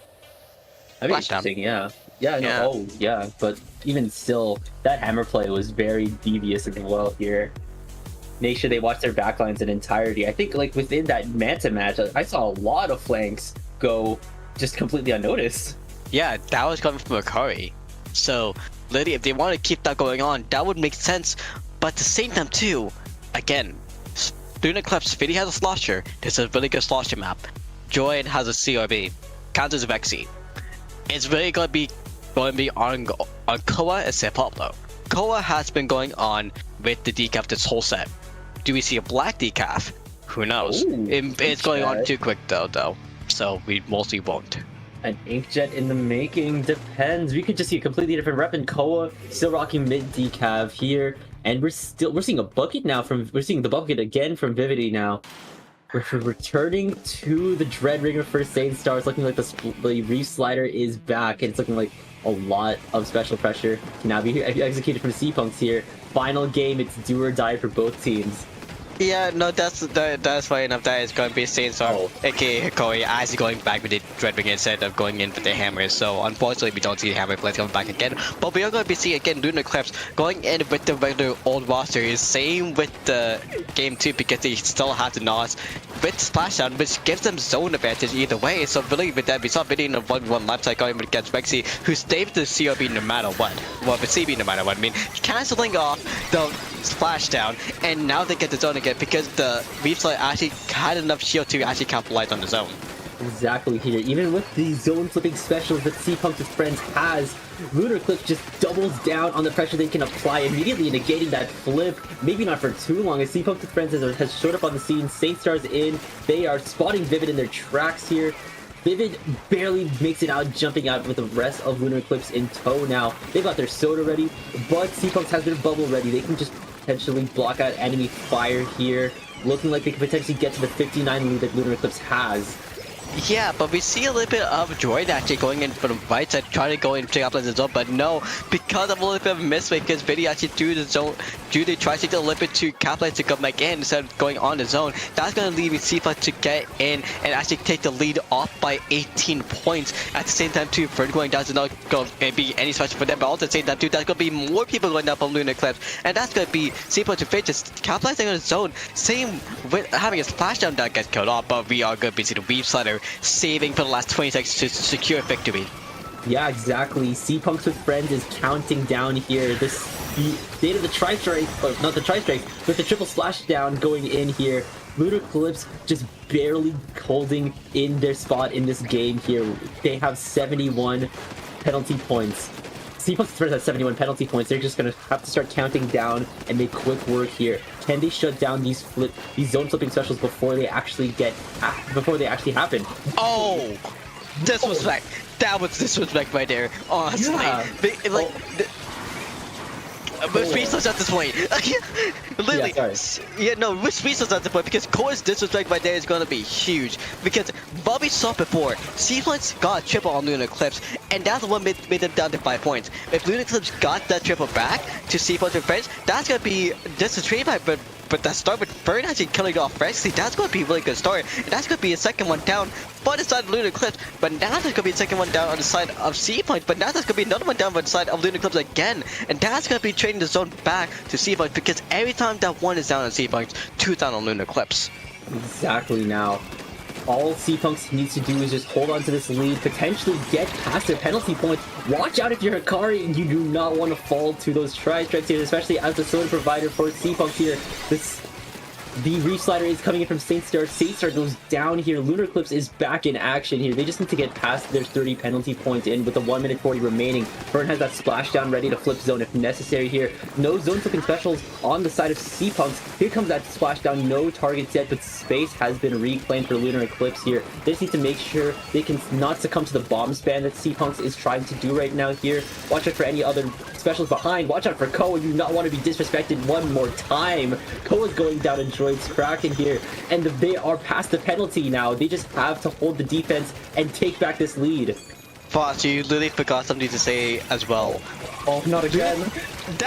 That's one thing to happen again, but at the same time too, Lunar Eclipse got a triple. A triple? Oh, wait, okay, never mind. Counter what I said. At all this point, that would have been a quad if actually Rexy got the kill on Vessel, but no. Literally, because of the triple, got that down to 9 points. But because of that triple from Rexy, that traded off immediately from it, said Commentators and leaving. Seapunks with friends coming back actually and getting the win with 46 remaining and less penalty points than Lunar Eclipse because they had 50. Seapunks had 44, but now it's 49 to 48. If Lunar Eclipse keeps this on hold, they win this because they need 4 more points extra to win this game.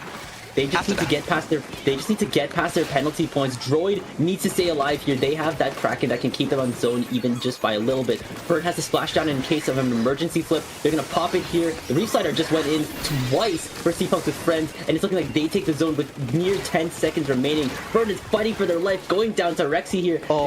And it's looking like Lunar Eclipse is being flushed out of 5, 4. Vivid's going down to a direct here. The jumps aren't working, and it's looking like Seapunks with friends takes game 3 and moves forward. Damn, that is a set right there for sure. But that's unfortunate for the side of Lunar Eclipse because they were just there. They got the comeback. It was so close, but every single time because Vexy. Go. Vexy, yeah. What? Like, what did they do to pop off like that is unexplained. But Wait, remind me who the tryouts again were for Seapunks' friends? say Pablo and Koa. Ooh, okay. A lot of promise coming in from both of those. Specifically Koa. The movement with the decav, especially catching someone while they're jumping. That was just a catching trays right there, man. That's wild. But literally, because of that, we see Seapunks with friends. Not with tryout, not Seapunks with tryouts. Actually, they changed the name last second. Thank you to yours to be with friends. They changed their names and became with friends and became to be friendly to win enough at game 3 and move on to great fight, knocking off Lunar Eclipse to go into Hammerhead. That is just insane. You may catch Seapunks within top cut. Oh no, you are 100%. Oh yeah, no, yeah, you are gonna catch Seapunks in top cut here. Lots of promise coming in from those tryouts, and congratulations to Lunar Eclipse for staying in so long. They managed to push game 3. We actually managed to catch a game 3. That's something that hasn't happened all stream. Yeah, honestly, like we getting game 2 curse, but that's the thing. Getting game 2 curse just lets us chill out a little bit, or just yap for a long time. Like we can do a little bit of a yapping session right now, seeing if there's there's no groups actually still playing. We are waiting for the bracket side to complete because all the matches are actually done on time. Oh. So. Whoa. Wow, that's crazy. We're going to be coming back with Top Cut really, really soon, unless you want to yap actually, Frost, for a little bit. I'm hydrated. I can go for it.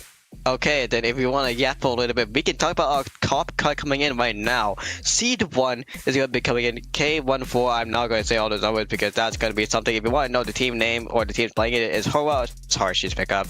Obviously, that makes sense. Okay. It's obviously hard to pick up. That's why they put random numbers and names in there again. But you can see also as well, Elegant Intervention, I think that's gonna be the name. Man.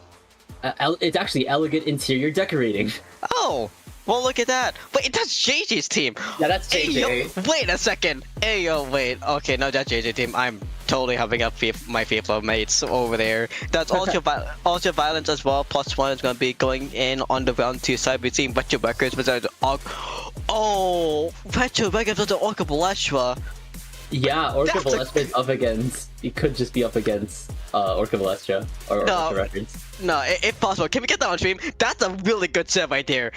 It's unfortunately not. It might not be amazing because it's a round 2 set, so we're going to be seeing a round 1 set as well. Because for round 1 set, we're going to be seeing Draco's or Drax's birthday something, and Seapunks for friends actually. Being seed 7 versus seed 11, but on the top half though, in 1.2, we're seeing Air Fryer Fries and Happy Face. Yeah, it's Air Fryer Fries, and Drax's Birthday Bash. Oh, it have 2 names as well. Shout out to CTA again. We have so much lore in that we can go into with every single player, but other than that, we are going to be seeing. Oh, by the way, Ultra Bias +1, that is a Australian team. It's like, oh, that's Australian. Yeah, that's it's like noon for them right now, so that's really good. Oh so, damn, they're like they're just having lunch. Yeah, no, but here's the issue. It's 31 degrees over there. They're melting while they're playing. I mean, but like we're viewing Australian weather through a Canadian lens. No. Remember, we're both in degrees though. We're in Celsius. We're not. They don't do period. We're in Celsius. They're in 31-degree weather. Fahrenheit? Celsius. Oh, they're burning. They are burning. They are melting right now. Battling us in Canada over a -8 degrees. That difference right there. How are they still playing the game with the Switch not overheating? That's the main question. Fan. Fan. Just fan. Fan versus man, honestly, that's gonna be the main question. Hey, just like Seed 4 versus Seed 5. But The honestly, almighty starter kit of fan, open window, open door. no, if you no, here's the thing. I got from my Australian friend. If you go outside, like last week, that was UV levels 11, with the radiation so high that you can actually get endgamed if you stay out too long without Oh sunscreen. no, to heat stroke? That was 2 weeks ago. Oh. So like, yeah, like in that kind of temperature, that's a scary situation, you know. But like in this scenario, though, we are going to be going straight into round 2, and maybe we might be swapping comps now. Oh, could be swapping comps. Depends. Like, who are we doing for round 3? I think we are swapping comps because we are going to be seeing Retro Viking versus Orca round 1 most likely, because that is oh no, we're not. Oh. Is our time being cut short, Jorion? I think we are going to be getting cut short because we might be actually seeing. Oh, we could. Okay, no, we're not. We're actually going to be seeing. We're going to be seeing Air Fireflies versus Happy Fates as in round 1 first. Yeah, are we? I'm still. I'm trying to like. Okay, so and it looks like that's the final say. It's looking like our time here with Simmersync is a little bit over now. I guess it's time to do the usual housekeeping stuff. Jorion, where can we find you? well. Okay, so we are going to be going to housekeeping wise, I'm Dwayne51 Dwayne on Twitter and that stuff like that. But main reason why I'm saying all this because this wave fight, honestly, these are hype matches. So I'm just guessing what's going to be on stream myself. But honestly, like any of these sets could be really cool because 3 sets versus Orca, that is OGs versus newcomers. That's really good right there. Orca from like a year ago. They have been top level and they've been on a break for a while. So coming back now, maybe winning this comeback is crazy. That's gonna be exciting to see against Haruchi Biscup. While my other into designing for some man, I get 2 picks, but again, JJ is my homie, so gotta respect them there. And Neptune Airfire Pies, again, CTA Big Fat Seacows player from the past, then they are still so good and playing with so many pickups, so it's just so nice to see them come back in. And Happy Fates, again, random as a pickup out of nowhere, but with some notable players, actually new players coming into Great Fight, so that's gonna be so cool to see. But for Track's birthday and also with Seapunks with friends, we saw Seapunks with events already, but with Drag's birthday, that is gonna be so cool to coming up soon. But anyways, that is Ultimate Team's pickup as well, so that's pretty cool. But we think 2K as well, that's nice to see too. So anyways, we are gonna be going back. We're gone. There's my being such here about teams. If you want to know about these teams, that's your history there because but no, Foss, you finish it off. Oh yeah, no worries, man. You are gonna be hearing a very common duo, Rocket and Topic, next as we begin Top Cut here.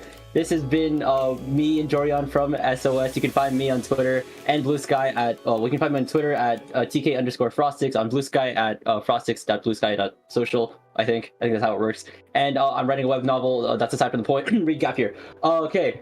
Is this where we jump out now? Yeah. I think so. I think we can move it off. Okay. Ciao Hong Shu.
Well, hello everybody. You know exactly what it is. Another Wednesday, another SOS, another sink or swim. We are back with SOS 171. I am Topic, joined by Rocket in a different setting here, and we have another match of coming up for you. We have Elegant Interior Decorating versus Just Man.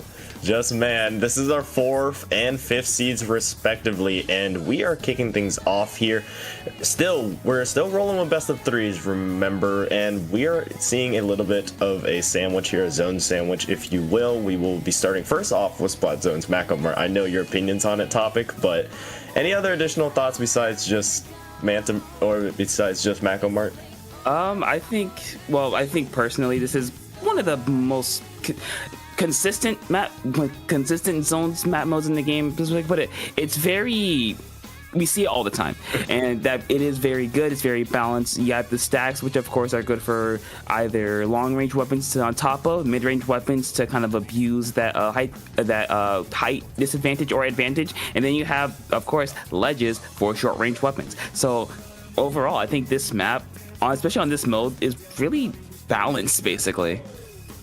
Yeah, I would agree with you on that, and especially it is very, very important to note that obviously on zones, those stacks just make it that more important. And taking a look at our weapon comps here, we're seeing a Brella. Hello, that's not something you see often. I love to see that here. On the other side, we see a Mid-Decavitator, a V-Slosh, that pencil for backline, and a splash. Now we see actually a splash coming out from both sides, so the crab is going to be very much in play here for covering the zones, and not only that, just laying down the suppressing fire. But really, any thoughts on seeing that Brella here coming out from JJ? As a Brella player from Splatoon 2, I very much enjoy it. I do think Brella is good against, especially the splash and pencil. It can be really, really useful at shutting those weapons down. As you see right away, JJ able to get a couple of picks, though unfortunately for them, Man will get first Kappa zone, but Brella doing what Brella does best. However, unfortunately, Elegant Interior Decorator able to break through and get their first hold of the game, and able to get the bubble down and the inkjet down. So a very good response from them. And a key thing as well, Karma does have this crab, and right on cue, there it is, right on that right stack you see there, and we're seeing a little bit of a crab duel. Karma will be the one who takes the crown there, but will it be enough for them to flip the zone here? Zone is very much contested between both sides. We're switching between blue and orange. Finally, it is all orange now. Elegant Interior Decorating will have control of the zone. Not much penalty to really go through, and now they will try to extend their lead.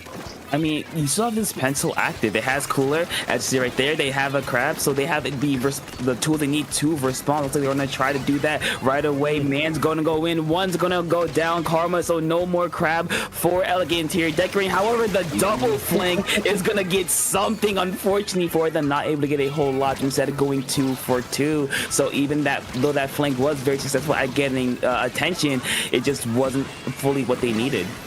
At Karma, there was a quick crab pick there, but we see Curb Stomp there with the Mid-Decavitator. We'll take a 1-for-1 trade, but it's actually going to be a 2-player down situation for Elegant Interior Decorating, here, as we're seeing a special trade-off with Jetpack versus Crab. Crab will win that tacos, managing to actually find another there, taking out the Octobrush Keeley, and now Man in a very commanding control of the zone, and now with the lead, and it is ticking down past the halfway mark now.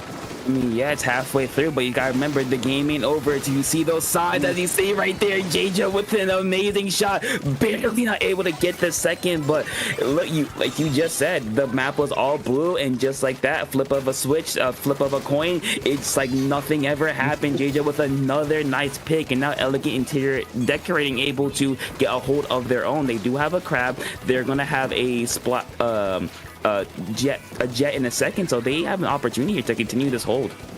Yeah, crab online for both sides actually, and 3 members of Man do have their specials. You see the Tri-Strikes combination with the crab tank here, and that will be enough to quickly switch the zone. Will force at the very minimum a penalty onto Elegant Interior Decorating here, as we see Man managing to move in.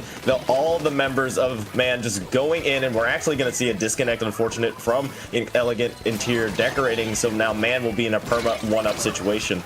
I mean, yeah, it's unfortunate it was Jaja on with the umbrella, so that kind of allows the Splash Tacos here to just kind of run free because they don't have to really worry about the umbrella just kind of being a thorn in their side. And you see Man taking no time at all, taking full advantage of this advantage. However, Elegant Interior Decorating able to at least put up a fight, not going down without anything without just laying down. But unfortunately for them, just the sheer painting power of the one person difference will be enough. Man with a nice I believe delayed wipeout there, but the DC will decide it all as Man takes it over and will take game number 1.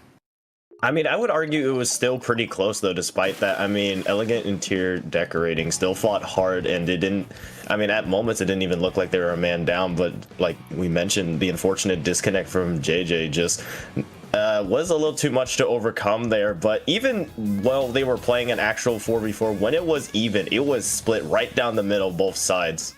I mean, yeah, it was very back and forth. I think I don't want to count how many times the zone flipped, probably too many to count, but it was just both of these teams. Like you said, it was very even, very back and forth. I feel like either team could win. I think if Elegant Interior Decorating were going to win, I think JJ is still very impactful because Umbrella, my opinion, one of the most underrated weapons in the game. I think it's very good. I hope you play it more. And maybe we'll see more of it as we go to Rainmaker Manta Maria.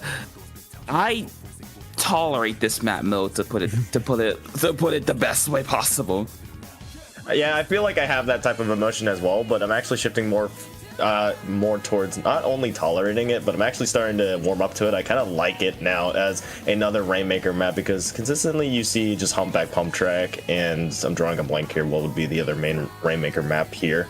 I believe Undertow. Yes, Undertow. Yes, Undertow being the other one. So it's nice to see another map, especially since we don't get to see a lot of Manta Maria in general. So it's nice to see here. But really, what are your thoughts and what do you think are going to be the keys for these teams on Manta Maria from what we've at least seen so far from them on Mako Mart?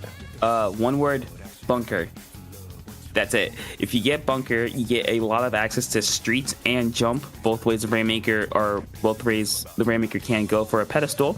You get access to a really high height advantage, so you can kind of look down upon everybody and kind of scout people out and just be that eye in the sky your team needs. And it just, again, it's just a lot of space that you're able to just look at and kind of prepare for. As we do see, I believe that's a switch over to the heavy edit. Yes, it is on the side of Man. I believe, actually, hold on, there's no backline for Man. They instead going with the custom blaster and a wiper for a more get up there, get in your face, and disorganize as much stuff as possible type of comp. Yeah, and you need to kind of have that on a map such as Manta Maria, and switching over to the NZEP as well to have that more aggressive backline is key, but that cooler will not be activated as 3 members of Man will fall in that initial scrum there, maybe going for the Rainmaker checkpoint here. Actually, Stamp won't quite find the target as the Rainmaker carrier will at least live to fight another day, will get the Rainmaker pop, and just like that, Elegant Interior Decorating off to a hot start, only 45 seconds into the match. I mean, I think that Rainmaker carrier had a bit of a sideburn with how close that was. The Elegant Interior Decorating still going, getting down to 52. They're going to be 2 men down, though, so that might be the end of it. There's the wipeout to be official stamp on it, but Tacos, there it is. The red carpet is being laid out, and with nobody to contest it, a very, very easy first checkpoint. And as you see, Man is getting most of the street as they can, but unfortunately for them, the defense from Elegant Interior Decorating is going to come through and stop that before it gets even worse. Yeah, Curb Stomp here wisely moving back into the mid there to allow the rest of their team to jump in to reset themselves a little bit, because now they will have the advantage and the Rainmaker on their backs. That's cut Stamp. The Stamp going in, managing to find 3. Can they find 4? Curb Stomp trying to look for that quad here as they will go to take down that B-shot, and it will fall. That Zuka just not enough to save them, and that will be a delayed wipe in favor of Man. Now with the lead and potentially a way into the checkpoint there, not the checkpoint, the goal, but not quite yet here, as we're seeing Man now getting a second effort, second wind, if you say, from that splashdown, but still met there by Elegant Interior Decorating. But look at the score now, Topic. I mean, you want to talk about momentum. I think Curb Stomp kind of made up for what happened earlier with missing the Rainmaker with getting a very, very clutch triple to get man down to 3. And now if you're elegant interior decorating, you got to go for the knockout. Yes, you do have that little bit barrier of 2 points, but you got to go for it. We see man already getting this up. They pop the cooler. They have the strikes. They have the hammer. They can kind of sit back, even though you don't quite want to be all the way back. You of course want to push up a little bit to like make sure they don't feel comfortable, but unfortunately for man, elegant interior decorating slowly making their way forward. Yeah, and they have to make their way forward fast because that timer is ticking. About 15 seconds left on it, so this Rainmaker needs to move in and make its move fast, and it's doing that now, but quickly taken out before it can reach the bottom level where the goal is. You see the edit and the brush there on the side of Elegant Interior Decorating. They're trying to recollect this a little bit. The cooler is placed as well to keep this momentum going, as we see man will lose 2 members, so now this could be a very dangerous situation for them, especially since that blaster now goes down, and we might see a red carpet, and we will see it as just like that, Elegant Interior Decorating punch right back, and now we are looking at a game 3 for the set. You want to talk about a bounce back win? That was a bounce back win. And even we talk about in game, you want to talk about getting up after being knocked down. That's getting up after being knocked down. They were on their back heels. Man got down to 3 points. Now for Rainmaker, 3 points, you're basically at the goal. So I will credit Elegant Interior Decorating for just sticking with it and just kind of persisting. Really, they persisted their way through, and they eventually got the cards fell their way, and they were able to win the game. But we're gonna see how this set ends as we go to game number 3, Zones, Hagglefish, and Rocket. You already know my thoughts on this map. I ain't gotta explain it. And I want to actually touch a little bit on that last match. We really got to see Elegant Interior Decorating at its full strength finally, obviously because of that disconnect that happened in game 1. But not only that, we saw a well-coordinated team, a just disciplined team in itself. I mean, we saw that push, like I mentioned, lose some momentum a little bit, but they were able to rally themselves. We saw that edit take up a key position outside the Rainmaker shield, being able to quickly break it with that Octobrush and really allow the rest of their team to go in before finally seeing a golden ticket in. And once that golden ticket was there, we just saw them take it to its fullest. And now let's take a look at the comps here, as we're seeing really just a mix of the comps we've seen from game 1 and game 2. Yeah, and I think the biggest change for either side is, I believe that is going to be both teams going to bring back out the pencil. Of course, it's zone, so it makes sense. A bit of coloring and hurt nobody in the coloring book, as we do see man with the immediate crab tacos is going to able to get the crab on the side in Elegant Interior Decorating before much can happen, and man trying to push their push their advantage forward. However, it looks like they'll be able to, but the Zipcaster might put a little stop in that. Akihiko gonna go down, not before getting a trade 2 down on the side of man. An Elegant Interior Design. Oh, never mind. Curb Stomp saying, you know what? Let's stop that before it even starts, canceling the ink chip before it gets started, and another one down. So man, with a very, very, very strong hold here. Yeah, taking that previous loss to heart and trying to end this set now. 30 ticks left for man to try to potentially go for knockout territory. You see the crab being denied a little bit by those trip strikes, just being pushed back, and that goes the pencil for both sides, actually, as it is a 2v2 now. Now, 3 players down for man, and just like that, still Elegant Interior Decorating will finally get control of the zone. But what a great hold and great lockout situation that man were able to put themselves in. Now they do have cooler available to try to make this a quick retake, but they need to do it against JJ's Jet. I mean, yeah, the Jet's gonna come out, but Pencil gonna do at least what it can to kind of minimize that threat. And there it is. There's the crab from Tacos to get the rest of man, and it's gonna work out the strikes to kind of ensure that Akihiko in this bottom corner just trying to stay alive, able to get one though, so that's gonna be very, very worth it for them. But man still has control of the zone, and I think the biggest hurdle for Elegant Interior Design is gonna be the Pencil, just a very long range threat, a very long range painter that you really have to worry about, since it can provide so much support for its teammates up front.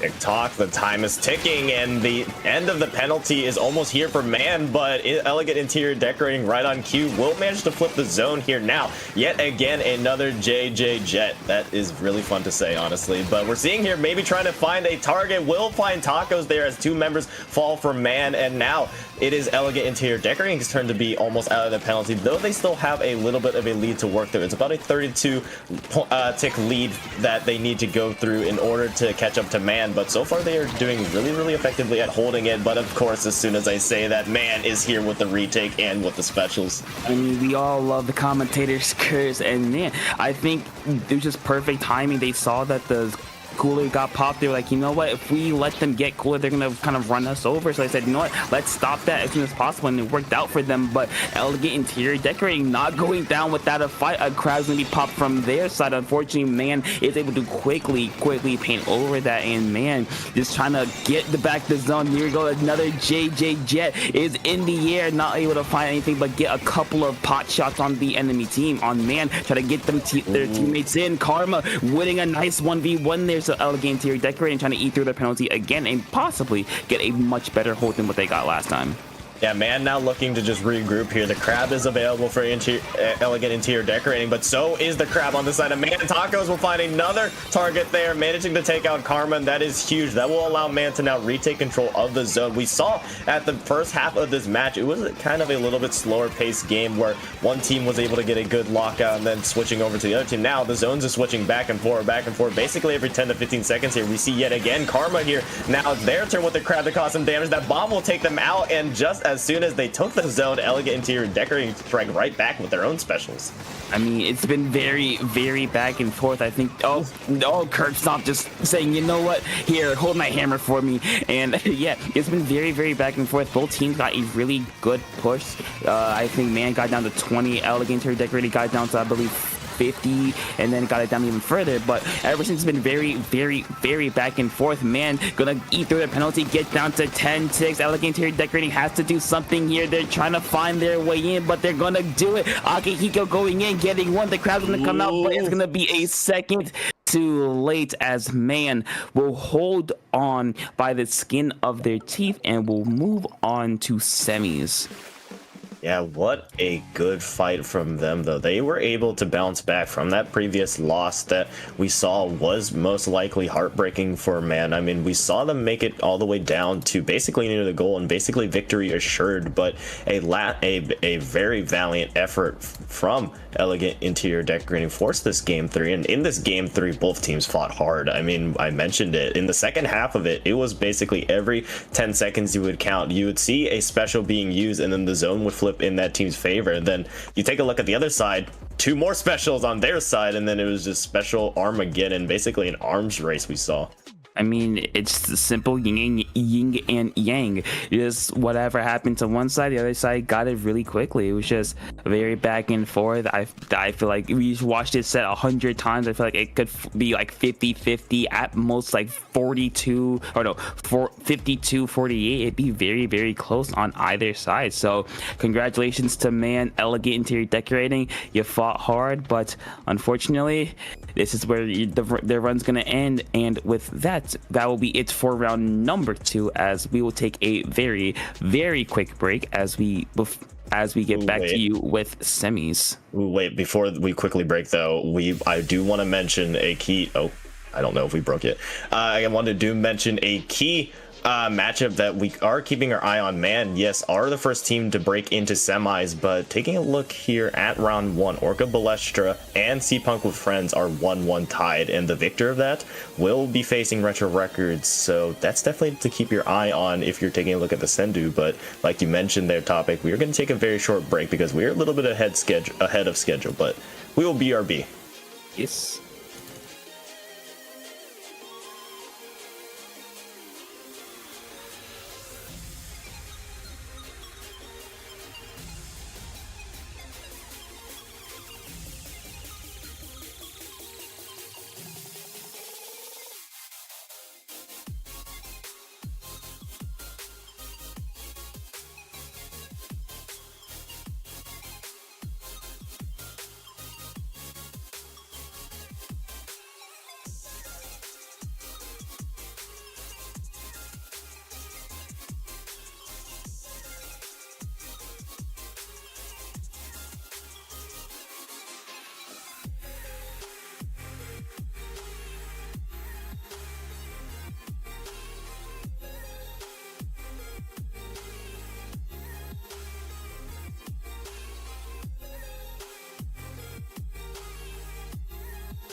Okay, we here, we good. Okay, Swimmer Sync 171. Welcome back. My name is Raga, joined by Topic, and here we are taking a look at our semis here between Ultraviolence +1 and Retro Records. You know what? I like me some Ultraviolence, especially when it's extra at the +1, the little attack boost. Exactly what they needed in Retro Records. We've seen them before. We've seen them in Prison Break. More SOSs, so they're looking to, you know, keep the grind up as we get to our first map mode, which is going to be Robo Ramen Splat Zones. Yeah, Retro Records recently, we were very familiar with them. I'm sure everyone's familiar with them. Recently, yesterday, actually, we commentated them during their Prison Break run. They placed third ultimately in that, but taking a look now over at Ultraviolence +1, that +1 is there for a reason. You see the normal players here, Draco, Tiger, Nex. Micah, though, is not on there. Instead, the +1 will be Tickle, and funny thing is, Tickle is Retro Records' coach. Oh, really? Mm-hmm. Huh. Wow. Well, maybe this is a moment where the teacher will finally fall to the student, or will the teacher say, "Hey, you got a little more to learn"? So, I'm now more intrigued than I once was. Are intrigued indeed. Retro Records, we know what they usually like to run, that Dynamo just centered around Scroobies. And taking a look at what Ultraviolence normally runs, I'm seeing some Squeezer potentially, and I'm potentially also, I believe Tickle is a Splatana Stamper player, so we're going to see a very interesting interaction with that. But switching focus over to the maps here. To start things off, we have Splat Zones Robo Ramen, Game 2 TC Inkblot Art Academy, Game 3 Rainmaker Undershow Spillway, and you see right there on your screen the final two to close it out if needed, Clan Blitzu Mami, Splat Zones Mahi Mahi. Any of these map modes, really pique your interest? Me personally, probably Clam Zumami. I think Clan Blitz is my favorite map mode in the game. I think it's one of the best one. And then other than that, I'm a fan of Rainmaker Undertow. And yeah, those are the two that really intrigue me out of the 5. Yeah, for sure. And we've talked extensively about how Robo Ramen can be a little bit of a very interesting zones map in particular, but I want to also keen in focus on Game 2 TC Inkblot Art Academy, as it is a very, some teams usually have a smoother time at it, but generally, at least from what I think, it is a tough map to really push up with, especially if you don't have really a dedicated slayer or a dedicated player to really get into the back line and really crux the defenses of the other team, because really it is a very defensively focused map in terms of having to push up, and if you don't have anything disrupting that team's backline, you really just have to run straight first into a brick wall. I mean, because most of Robo Ramen goes through the little choke point, right? It goes through the little ramp, and like you said, it can be very hard to push out because the backliners, like a pencil per se, like a heavy edit possibly, maybe something different like a charger can just kind of sit on snipe, kind of unimposed, and just kind of enforce their will. So if you're either team, I think you said Ultraviolence had a Splatana player, right? I want to say. Yeah, so I do believe that they're going to make a lot of use of the the outer ring of Robo Ramen, try to get some flanks off, because if you go face first, like you said, you're running straight into a brick wall. Yeah, and that's going to really just key around with the special usage here. That Zipcaster could play a key role. Tickle, being that Splatana player, could cause some disruption here, not only with just the potential effect of having to deal with them, but drawing the attention and potentially maybe getting a pick or two. But enough speculation. Let's see what we have in store for us. There we see that Splatana and a Bamboozler coming out from Nex, something that is not common at all. Taking a look at the other side, a double bucket here. You have Rice Meow on those trip strikes, plus Miku on that dredge for that zone cheese, and very typical from what Retro Records likes to run. But contrastingly, look at what Ultraviolence +1 is running. I mean, Bamboo, I believe that one is Chump's Fizzy is not what you see very often, but it can work because, you know, Chumps can be very useful at fighting. It could be the cover that you need, and so far, Ultra Violence with a very decent hold here, getting it down to 80, though Retro Records not going away. We do see Miku does have the retard at 30. There is gonna be Pop Tiger, gonna survive by the skin of their teeth. There's a crack coming out from Nia, trying to get a pick on the Tiger. They decide to jump out, so Retro Records very, very quickly responding here. Yeah, but you see Ultraviolence +1 has 2, now 3 of their specials online. Those Super Chumps and that Cooler will go out. Those Trip Strikes are soon to follow, I would assume. There they are right there. Tiger will throw them out. Not before the lead is switched, though, in favor of Retro Records. You see that Reef Slider trying to find a pick, not quite finding its mark, as Miku will now just try to fight and try to find a way out, but there is no way out. They will eventually fall. 2 players down for Retro Records, so now an opportunity for Ultraviolence to get this quick turnaround on this counterattack, and there they are with the lead now. I mean, this is really dangerous because if Ultra Violence pops Chumps in the base of Retro Records, it can be very, very detrimental since they can fight within the Chumps, take away a lot of space from Retro Records to work with, get a lot of fights. We do see as one is going to go down, the Dynamo is going to go down for Retro Records. So Ultra Violence here with a very strong hold. There's a crowd trying to break their way through the strikes. In return, Nia forced to back away. Miku does still have that resize at the race, so you got to be really careful for that. But Retro Records has possibly 1 or 2 more chances to go forward. They're gonna do it. Miko's gonna pop get the zone, and Retro Records will at least get a penalty on Ultra Violence, but not a whole lot other than that.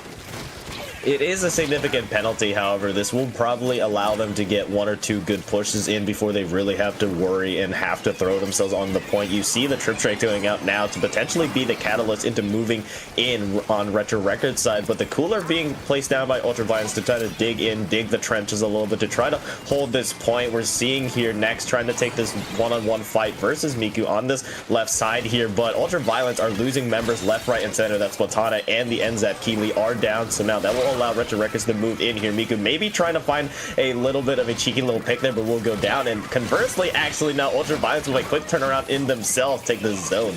I mean, yeah, it was just very, very nice response from Ultra Violence. Retro Records kind of went in face first, and then they got kind of captured there. But we do see Miku able to get one before going down themselves. But Ultra Violence living up to their name, just keeping the members of Retro Records down, not allowing them to get a strong push. Though Goth with this Dynamo able to at least keep zone neutralized for a very long time. Unfortunately, it's gonna fall in the hands of Ultra Violence. But Retro Records being a real thorn in Ultra Violence side, not going away without a fight.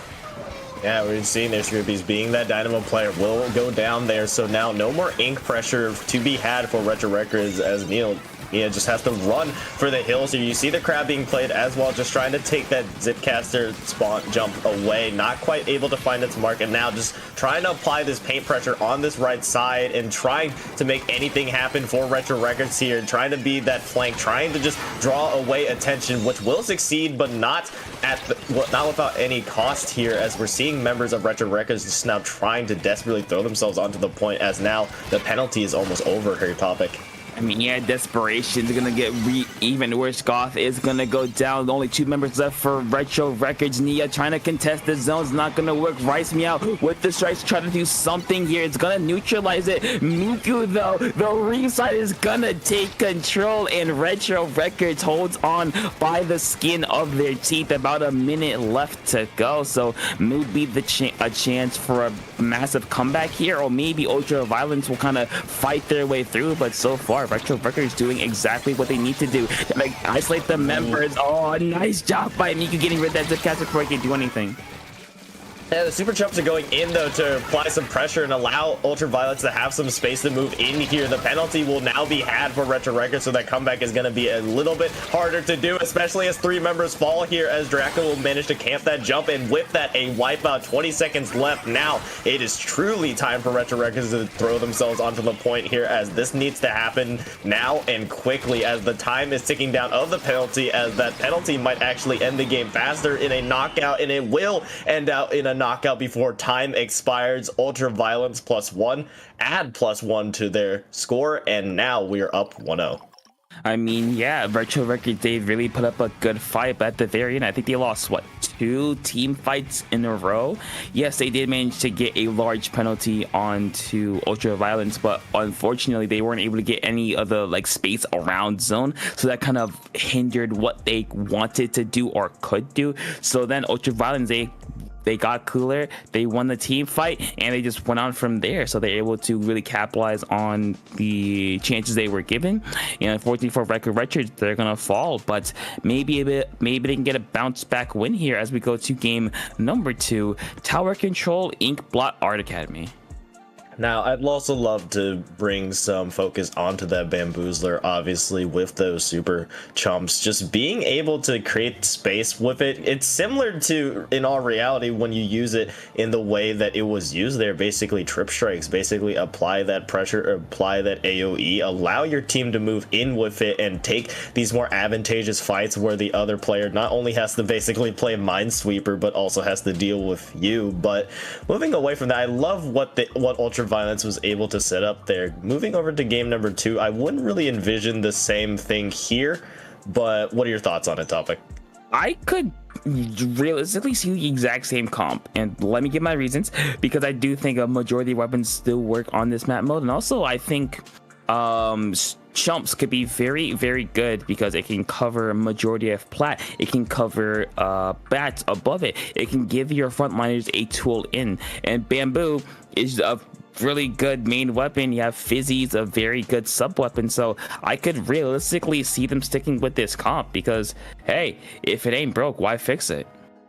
Yeah, but we will just have to wait and see. Talking about the map itself, it is very, very difficult to push on without specials. So if we do see those super chumps again, they are going to be key in taking space, taking the ramp, and really being able to allow the rest of the team to move in and take these advantageous fights that I was just mentioning earlier. But really, when you take a look at the other side of Retro Records, they have a lot of tools at their ready as well. You saw the dredge there with the reef cheese, but now we could potentially see it here playing a little bit of a get in position. We saw also as well the V slosher with those trip strikes, those GG strikes, if you will. I mean, oh, hold on, we're gonna see a switch over to, I believe that's the Neo, no, it's the V Luna Blaster. So double zip caster, no backline for Ultraviolence. Very interesting. Outside of Retro Records, the only major, two major changes are the Junior for a bit of bomb span, and you have Gluga Doolies, another underrated weapon in the game. So a couple of pretty major switches for both teams. Yeah, Nex has been known to flex onto Lunar Blaster, and I like the pick here. Obviously, the Bamboozler was just meant for zones only here, and now that area of denial can be had. You see a little bit of a running over there for the Dynamo Roller that is Scroobies here, but now we see already Retro Records off to a fiery start, but quickly met by the hailstorm that are those trip strikes. Keely, I like what Retro Records is cooking up here. They have those Googla Doolies, and they have that Junior to really have a bubble to really move in, but Ultraviolence now with a start of their own, with cooler down from Draco on this NZAP, we see now a push developing and potentially the lead switch. I mean, speaking of the devil, the lead switch right there, and Ultraviolence are going to continue it, but they get to a really, really tough part, which is this uninkable. But you know what? Commentators curse, they made it look like nothing, like a hot knife through butter. Tiger's gonna get one. God gonna drop, they're gonna go down as well. Miku dropping as well. Tiger getting another one. The members of Ultraviolence is sitting up onto bats. The tower path is completely clear. The Draco just kind of sitting there. They do have cooler active, but unfortunately for them, that will be a wipeout. So Retro Records will hold on, but 13 points. Now that's a really good push in my opinion. These quick aggression, no backline comps have just become more and more prevalent, and I love to see it because we don't see a traditional backline in Ultraviolence's comp at all. We really have the Splatana being the longest range weapon here, which which is really something that we're seeing a lot more and more. I mean, usually when we take a look at these backlist comps, sometimes we even see them run on zones, because typically at the very minimum we see some teams switching over to a longer range weapon and longer range backline and finally using a backline there. But some teams might go a little bit crazy like we see Ultraviolence doing. But despite that, we're seeing Retro Records finally being able to meet their energy and now forcing the tower to move back to mid with, speaking of mid, about the midway point in the match. I mean, yeah, but now for Retro Records, the question becomes, can they break through? Because I believe this is the third time they've got here, and they're able to do it with the use of the bubble. One's gonna go down, the Stamper is gonna be on tower, next is gonna be there as well. Nia with the flank, gonna get 1-3 down for Ultraviolence, so Retro Records are gonna continue this push. Draco, the last member of Ultraviolence, forced to back away, forces to keep themselves alive. Nia popping the Booyah Bomb, trying to clear out some space, it's gonna work out, and just sticking up in batch, a very, very crucial spot for the attacking team, as Retro Records able to quickly get to that second checkpoint. However, are they able to break through it? Looks like they might be able to, with only one member of Ultraviolence remaining. Yeah, next being that last player for Ultraviolence on that Luna Blaster, just trying to make something happen, as we see here, Rice Meow, the junior now for Retro Records, being able to be to basically just ride that tower and just be coasting on it. But we've seen here next quickly denying that with that Zipcaster. Now 3 members actually of Records will fall, so now that push will be over for Retro Records. A good push nonetheless, but not quite enough to take the lead.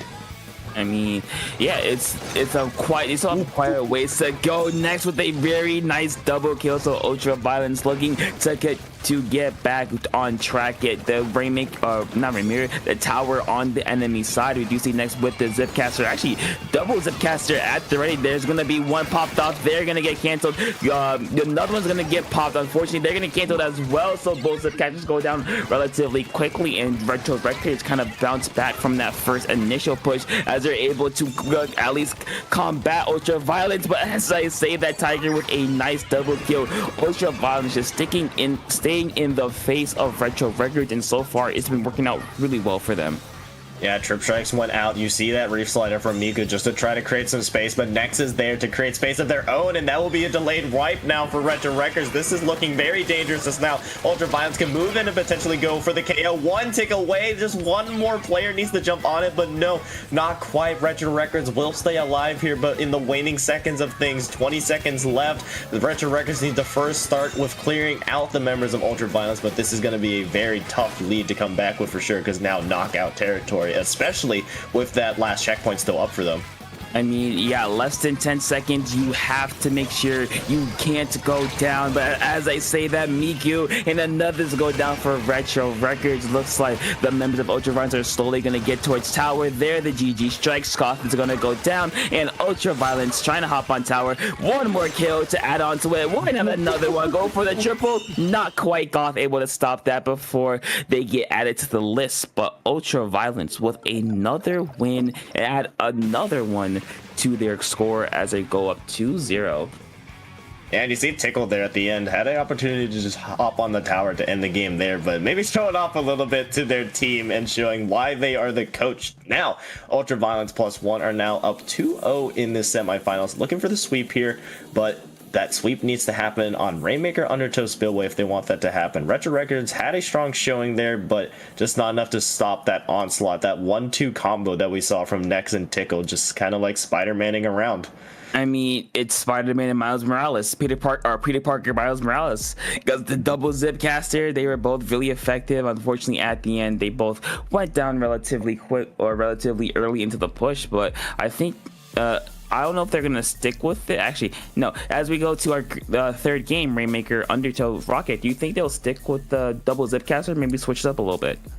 I wouldn't be surprised at all. I mean, with the Lunar Blaster on a map such as Undertow Spillway, especially it being Rainmaker, the choke points are very, very narrow, so you could have that being used. Plus, you need to have some playmakers. You need to have these players, and having 2 Zipcasters to just disorientate the backline that Retro Records is trying to build, it will completely allow them to stagger Retro Records. And obviously, if you're on the side of Retro Records, you want to prevent that from happening. And so far, they've been able to do a good job at it, just not quite enough for them to secure the victory, all things considered, but they've been able to hold their own regardless. I mean, yeah, they've been showing that, hey, we can hang with them. Unfortunately, like a majority of teams, just one bad team fight or one unfortunate flip of the coin just kind of pushes it out of their favor. So now, if you go into game number 3, right, you know that Ultraviolence +1 is going to play very, very aggressive. Your job is to kind of match them, if not counter them. Your job is to kind of slow them down as best you can. Now, I know Retro Records doesn't typically run a very a very slow defensive comp, but I do think they should be able, or should have learned from these 2 games that, hey, we have our ways, because from game 1 to game 2, they definitely were better at slowing down Ultraviolence, but now they had to put it all together in game number 3.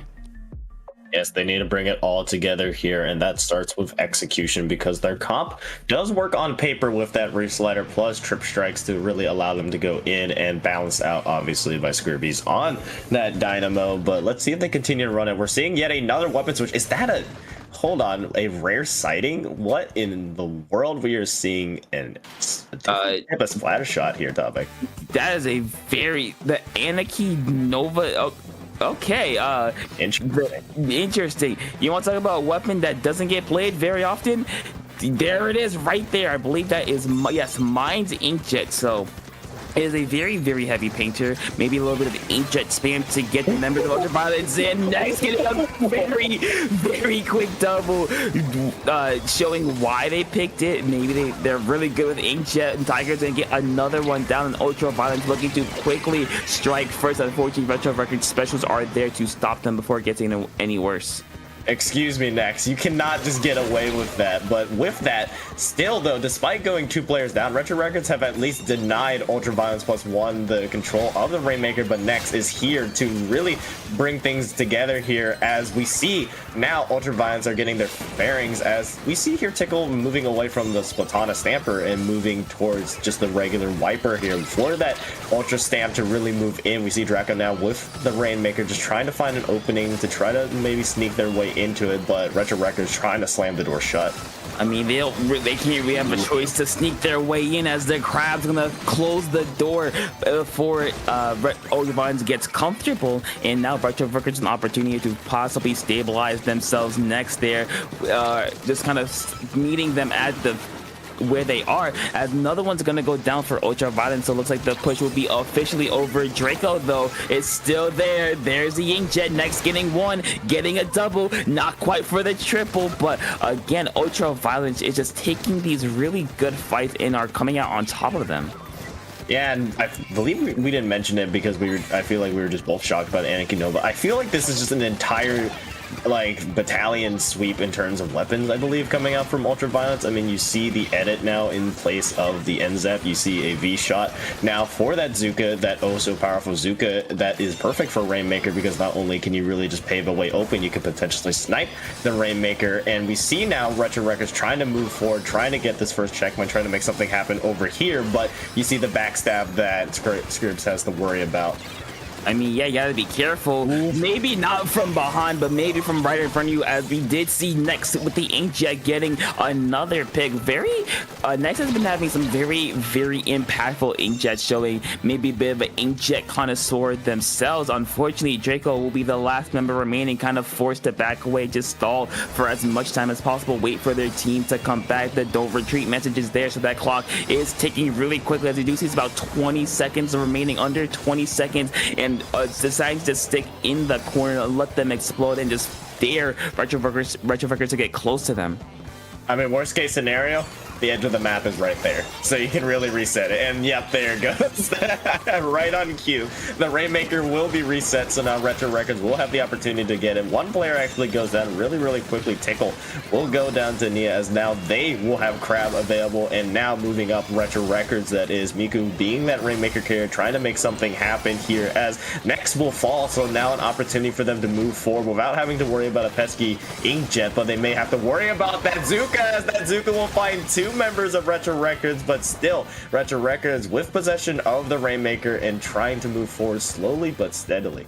I mean, they're moving forward. Looks like they're gonna be met with a brick wall. Miku, the last member, gonna go down, and with about 90 seconds remaining, Ultra Violence looking to just get this sweep. As we do see Tickle with the hammer at the ready side to throw right away, to find the pick. Retro Records with the strikes in return, trying to at least stabilize themselves. It is gonna work out, but Ultra Violence are gonna put the pedal to the metal, getting a minute left to go. Draco with the Rainmaker. Next with the inkjet, they're gonna go down, but right now Retro Records is trying to throw themselves at the Rainmaker to try to get something here. Yeah, something needs to happen here. Draco will lose the Rainmaker now, so now Retro Records has an opportunity to get back into things, but they need to start with getting at least a checkpoint first, because that means that once you get that checkpoint, you have that bubble that you still have to break through as well, so momentum will be halted a little bit, and that is a guarantee, but you need to get this checkpoint really, really quickly, and they are actually electing to try to take this right path, as it seemingly the more safer route, but with 20 seconds left, they need to get it now, but not if Tiger is there. Tiger quickly managing to take one, but will lose their life in the Rainmaker explosion. Now Miku here just trying to make something happen, trying to find a pick with this Reef Slider. 8 seconds left. The stamp is there though to deny that, but the Rainmaker will still find the checkpoint. I mean, they found the checkpoint, but no one was there to pick it up, and with that, Ultra Violence will complete the sweep of Retro Records. Very, very close for a majority of that game. Again, Ultra Violence got one good team fight. They took advantage of that, and Retro Records was trying to play catch up from the entire time, and unfortunately for them, they weren't quite able to do it. And the final nail in the coffin was two members initially falling in just being able to get that Rainmaker on the checkpoint podium, but then immediately afterwards, once that barrier broke, the other two members fell in the wake, and that's all it took for Ultra Violence to complete the clean sweep of Retro Records. Now they will move on to our finals in this top cut bracket, and it's against a familiar team, at least to stream. It is Man managing to win 3-1 against Happy Face, and that will be our finals. Ooh, you know what? Two teams we've seen before on stream. I'm excited to see what they got for us. You know, we know a general idea of what they're gonna do, but who knows? They might switch it up again. They might bring out a very wacky pick. Like I don't think we were expecting Anarchy Nova, right? So maybe they might switch it up and surprise us. I mean, I wasn't expecting Bamboozler to start off, but I love how flexible Nex is as a player. Nex, the ability to switch between weapons based on not only the map, but the mode. I mean, it makes perfect sense when you think about it. Having those super chumps for a map such as Ramen to really create that space. Switching over to tower control, the Lunar Blaster, you know how much I love blasters, and you know how much I love the connection between them and a tower, but moving to game 3, you saw as well the Anarchy Nova. That's definitely caught me by surprise, but hey, it worked out. They immediately showed why they brought it out with those very, very clean inkjets. I mean, yeah, maybe they are an inkjet main themselves, as they had some really, really clutch jets that kind of got the members of Ultra Violence in. But enough about the past. Let's talk about the present, as we are going to go to game number 1, Zone's Ship-Shaped Cargo. Very, very interesting map mode indeed, because you have that one zone in the mid overlooking the two tall towers that just rain down from above. So really you just have the choice, whether do you want to stick through the mud in the mid, or do you want to go above and just try to get a flank? That is the true question. Coming up, Splat Zone's Ship-Shaped Cargo. What are your thoughts on it though? Reef Slider, that's it. All my thoughts, because this is possibly one of my favorite maps to do Reef Slider and just insta cap in the game.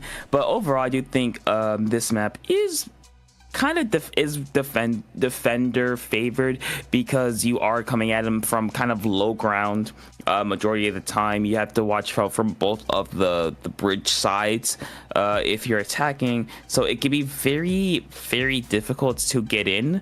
But I feel like once you break through, it's kind of easy to get zone if you catch my drift, if you know what I'm saying.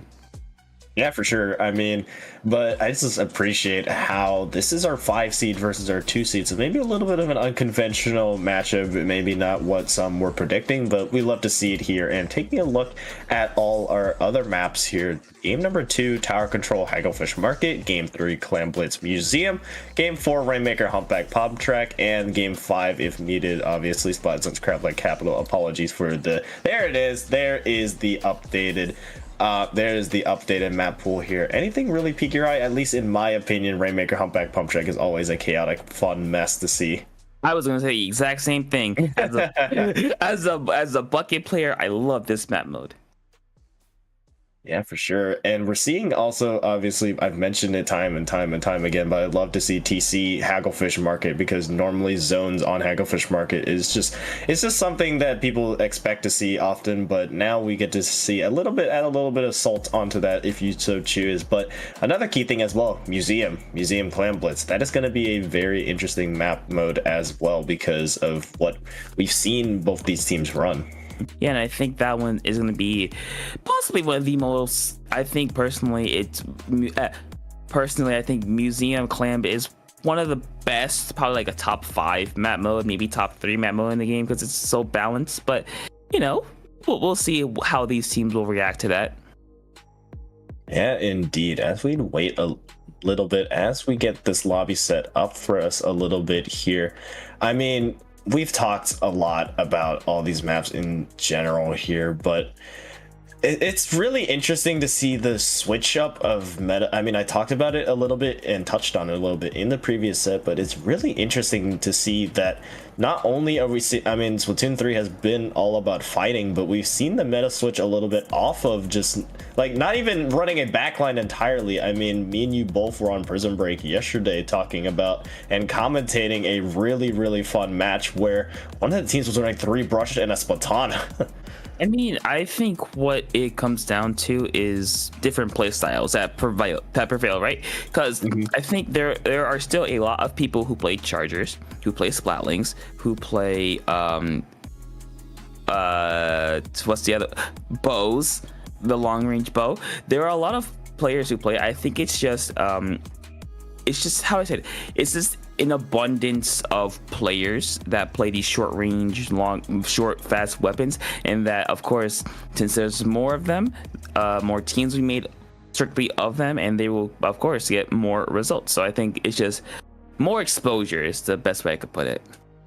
More exposure for sure, but also just an increase of players of saying, hey, I want to make something happen. I don't want to just only play support. I want to be straight in the action. I want to be taking all these fights, which is where we've seen the birth of these type of comps. I mean, running completely backless what Ultraviolence did and how effectively it's worked. We've seen it time and time and time again, and we're seeing it work here now in real time with Ultraviolence. But it remains to be seen if they continue that success against Man, because we saw how well Man did. I mean, yeah, Man, again, they were very aggressive as well, but I think this is just a matter of, hey, who can win 1 or 2 team fights first, who can get a larger push first, who can impose their will better. Since if you're able to do that, you're very able to just not steamroll, be able to make it a lot easier to win. A lot easier for sure. And let's take a little bit, let's continue yapping about these maps in general. Obviously a map that we'll definitely see at least game 3, Clam Blitz Museum. Any thoughts on this particularly, because we've seen a different type of way teams like to approach this, usually with a bubble, but we've seen as well, obviously, trip strikes just being as the main factor here. And we've seen something similar to what Ultraviolence has done on a previous map, where we see the double zipcaster to maybe go in. What techniques do you think these two teams could employ? Well, we're gonna see as we get into our first game, which is on ship-shaped cargo, as we're gonna see from the side of Ultraviolence. Is that Mini or Zimmy? I am not. It's Zimmy. The Zimmy. Okay, the Bubble Disruptor, a very toxic hit in my opinion. This is very fun to do. And on the side of Man, going with a no back with a custom blaster. So again, very aggressive, very in your face. But let's see who comes out on top. Nex is always going to keep us guessing, huh? Being a jack of all trades, just trying to pull out all these weapons, and it's winning me over already. You see their Nex winning that fight in kind, as Man now have to force themselves back a little bit. The cooler will allow them to get back into the fight in very, very short fashion, but Ultraviolence is just living up to their name way too effectively, and now they will have strong control over the zone. I mean, yeah, and you see Man is going to have to break through, and I think a big struggle point for them is going to be dealing with the Mini, with the Bubble, and the Toxic Mist, and then you have Heavy, which is like Suppressive Fire, and the Zipcaster Tickle is going to get one, trying to look for another one. The Blast are going to splash down just a bit too early to get the jump. Unfortunately, they're going to get the corner and going down. The Hammer is going to go down before anything can happen, and Ultraviolence just holding on and making it look like nothing. We are potentially looking at a lockout situation. The Zuka from Tiger hits home, will find one, not quite able to find the second, as now that Blaster will eventually fall as well. 5 left, as Man now have to jump onto the zone, but it will not be enough for them to stop the inevitable steamroll, as Ultraviolence, quick 100-0, will take game 1. I mean, that's very rare, at least for Splat zones, I would assume.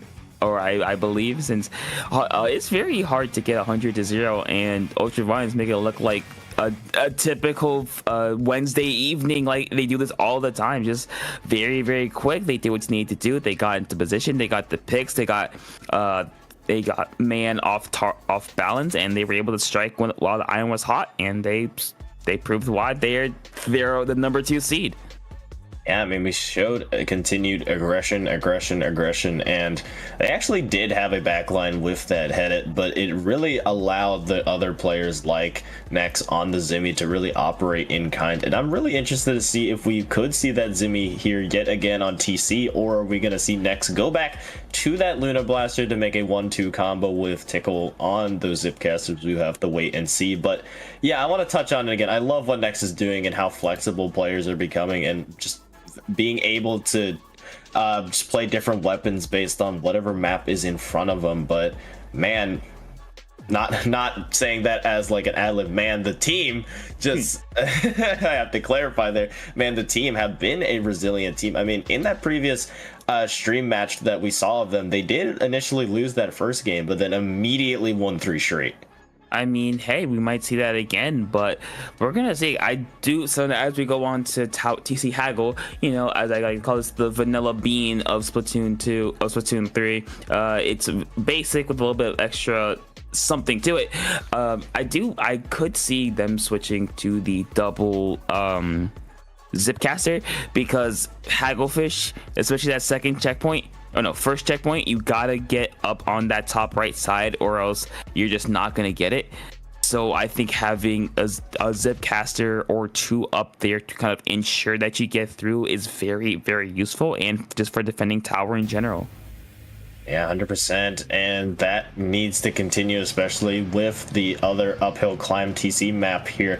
Let's see what these 2 teams have for us. Let's see if Next will switch over to that Luna. No, another surprise, not as a very shocking surprise in terms of weapons, going with the regular Splash here. We're seeing a very standard comp actually from Ultraviolence, and on the other side we're seeing a mid-decavitator being brought out for that Bubble. You know what? It's tower. You know it. You love it. We love Bubble on tower. But yeah, I think Ultraviolence is going to be a bit better with this Splash. Another very upfront, in your face, very fast-paced weapon. As you do see, one's going to go down already for Man. Next, what the flanking crab? Unfortunately, they're going to get shut down. So not a whole lot. Just a really fun spectacle. But yeah, very unfortunate there. Fun spectacle, and who says a crab can't be silent? I mean, there is a really good effort there, but not quite being able to make it out of the waters unscathed, as now we see here the trip strikes immediately going out from this bucket to try to delay the push that Ultraviolence is trying to have. And so far, Ultraviolence have touched the tower, yes, but neither team has really had a strong hold on it here. I mean, yeah, they put their foot on. They did 1 foot in. Now it's 1 foot out. Trying to do something here. Tickle with the Zipcaster going through the bubble. Not able to quite get the decap. This time to get some damage onto everybody. Not able to. They're gonna go down. Man's gonna take a very, very small lead as the blaster here is gonna be the last member remaining for Man. The jumps are gonna come in. Thankfully, gonna save them. Unfortunately, another flank. I believe from the shot. Yes. From Tiger is gonna get them off guard, and Ultra Violence just doing whatever they want to with all these flanks. Yeah, now they can respond in kind, especially with Tiger Zuka being online, 1-shot, 2-shot, not quite finding its mark, but you see the crab now being placed on this ramp. But we see here Ode to Joy, that Mintic Avatar slicing and dicing through that crab armor will force them to go down, and actually 2 members will now fall for Ultra Violence, as now Ode to Joy trying to get this flank, will find Draco on that edit, but will go down themselves. But Keely, that cooler is out of commission now for Ultra Violence. I mean, yeah, we see Man taking full advantage of that, getting a bubble right in front of Tower to get through this first checkpoint rather uncontested. Next is gonna go down, and we do see it. The first checkpoint is gonna fall. Man pops the cooler to keep the ball rolling. A trade in the backside is gonna keep the Tower safe. Tiger just trying to force it as much as they can. Ultra Violence get to the second checkpoint before getting shut down, but a good first push. Ota Joy though, getting 1, getting 2, going down, giving them the space for the jumper, the blaster with the splashdown. Not quite able to find anybody, and I think that is it. But what a response for Man. Indeed, they were able to get past the first checkpoint and eat away at that second checkpoint. That score can be deceiving though, because that is a really long distance between the first and second checkpoint, so it might be a little bit closer than you think. A little bit less than half the match to be played here, and we're seeing Ode to Joy pick up right back where they left off, managing to find 1. Will quickly go down, but quickly the rest of Man will rally, and that is a delayed wipe in favor of Man as they try to move in, try to take this ramp, and try to take the second checkpoint that gave them so much difficulty. But there's a reason for that. This second checkpoint on Hagglefish Market is so difficult to push through.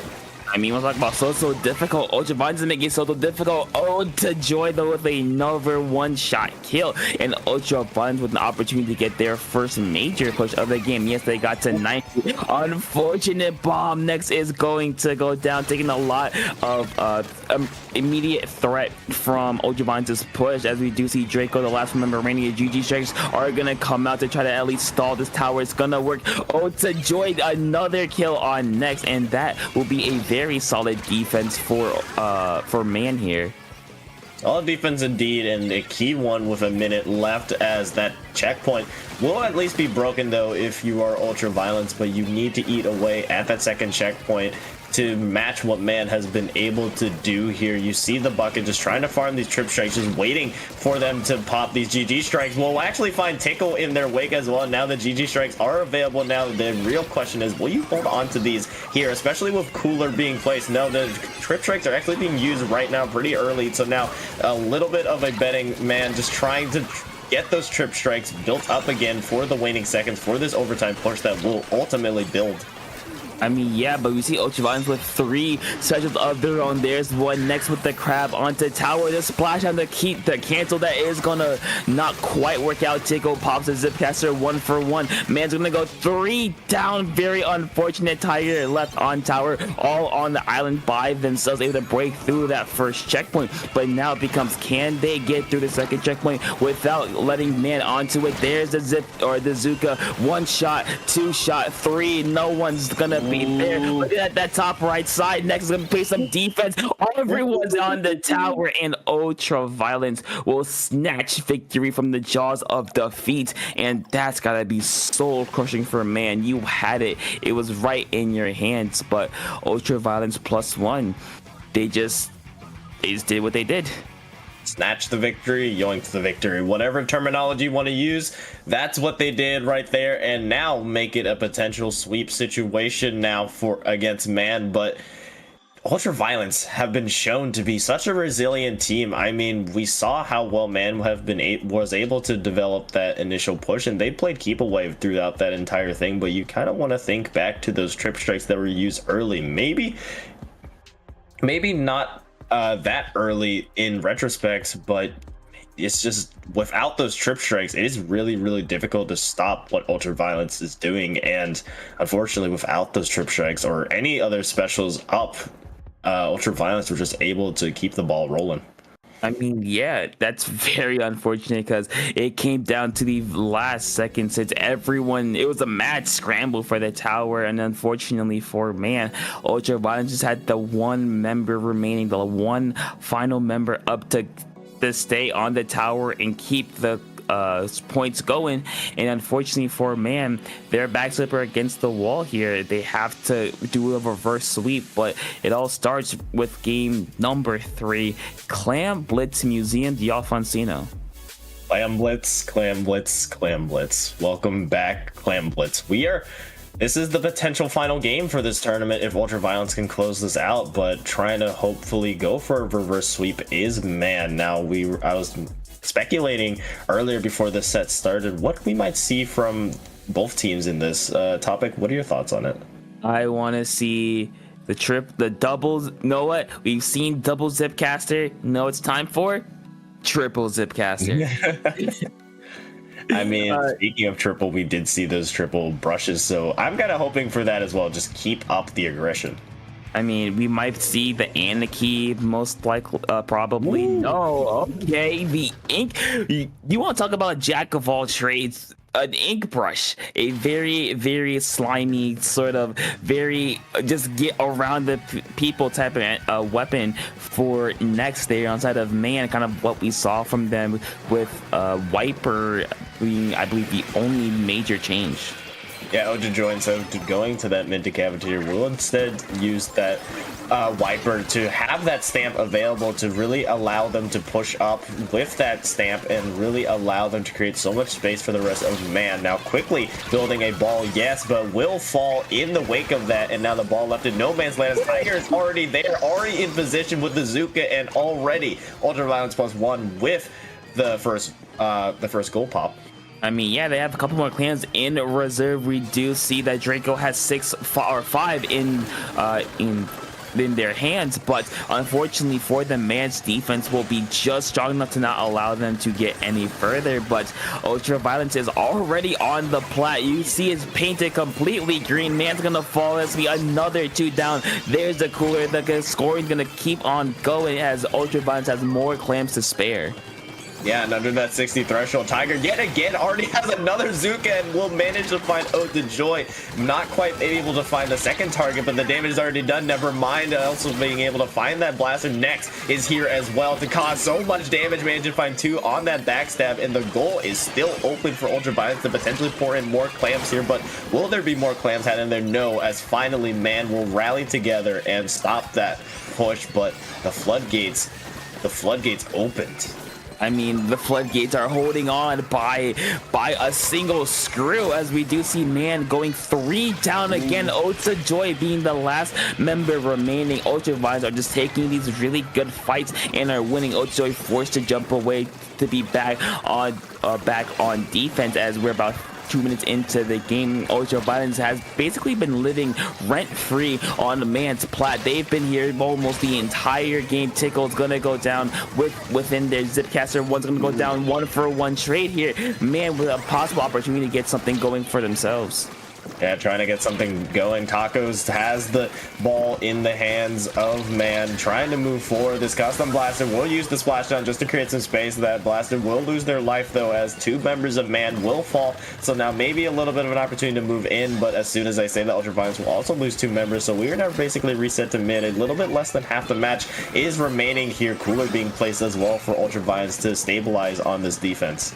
I mean, yeah, it looks like Ota Joy trying to at least do something here, but a member of man is going to fall. Very unfortunate. Next with the flanks, gonna get another one, and looking to get Ultraviolence in with the block jump. They're gonna get it. They're in position. The blasters are gonna go down. Taco's gonna go down as well. Next, getting their team in, popping the wheels, getting a couple more clams. There's the pity clan, and with only 4 clams needed to end this game, there's a couple more. 6-3, 1 more clam. Tickle has too, but unfortunately the zip catch is going to be popped. They're going to go down, and man is going to hold on by the last possible second. But now you have about 100 seconds. You have to go here. You have to get these picks here. You can't be forced back onto your plat for more of this game.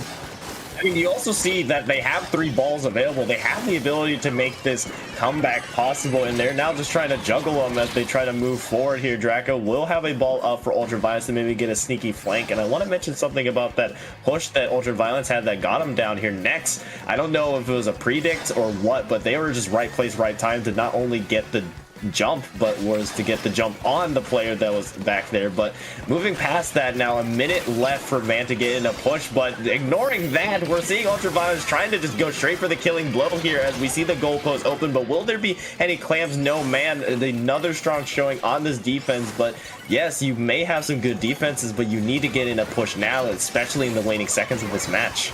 I feel like we've been saying defenses, man, from Ram has been really strong. They're gonna go 2 down. They're gonna score. Unfortunately, their Tacos is not quite able to get it, but unfortunately able to get. Hold on, able to get 3 balls in solo. That's pretty good. As there's another ball coming in. There it is. It's not quite gonna get it, but man is gonna just keep on jumping, keep on going forward. Unfortunately, this is gonna be stopped, but what a response down to 37. Even though that's a really good push, you gotta do that at least one more time, and you have 10 seconds plus about a minute of overtime to do it.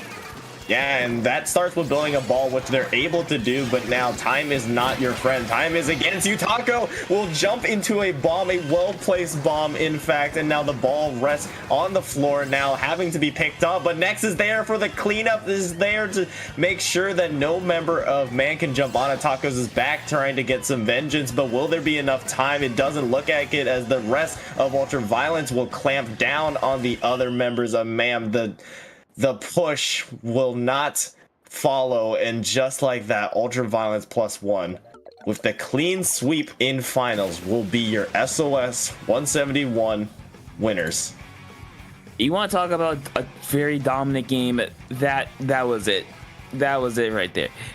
Because for about the first 2 minutes of the game, all of Ultraviolence +1 has been on Man's plat. It was all painted green. All of it. Anytime a Man tried to go out, tried to go a little sneaky, get a little flanky, guess what? There was a member of Ultraviolence there to stop that and go back to the status quo of we're on your plat and we're scoring. And they kept scoring and scoring and scoring, so they got down to 3, and then finally Man were able to break through, get a score of their own, which was a pretty large score. 37 on your first push is really good, but unfortunately for them it wasn't enough, and unfortunately their desperation showed as they just had to run forward, and Ultraviolence +1 capitalized on that. Yeah, the team of Destiny, Draco, Tiger, Nex, Tickle, these members, they grinded through this tournament, and it ultimately paid off for them. But in conclusion, Ultraviolence +1, they are your winners of this week's edition of SOS. But obviously, with the end of the tournament and us winding down, we have some housekeeping, of course. Topic, where can the people find you? Yeah, you can find me over on Twitter and on Blue Sky at Topical2. You can find me on Discord at Topic_2. And that's it for me. Rocket, what about you? Yeah, gonna go a little fast here. Lightning round. You can find me at Rocket_Splat on Twitter. You can find me at Rocket1 on Blue Sky, RocketY on Discord. But yeah, that's about it where you can find me. Thank you all for sticking with us, sticking around, and watching this edition of Swim or Sink. Thank you to Justin for being our wonderful streamer. Wish him a happy birthday, people. Wish him a happy early birthday, people.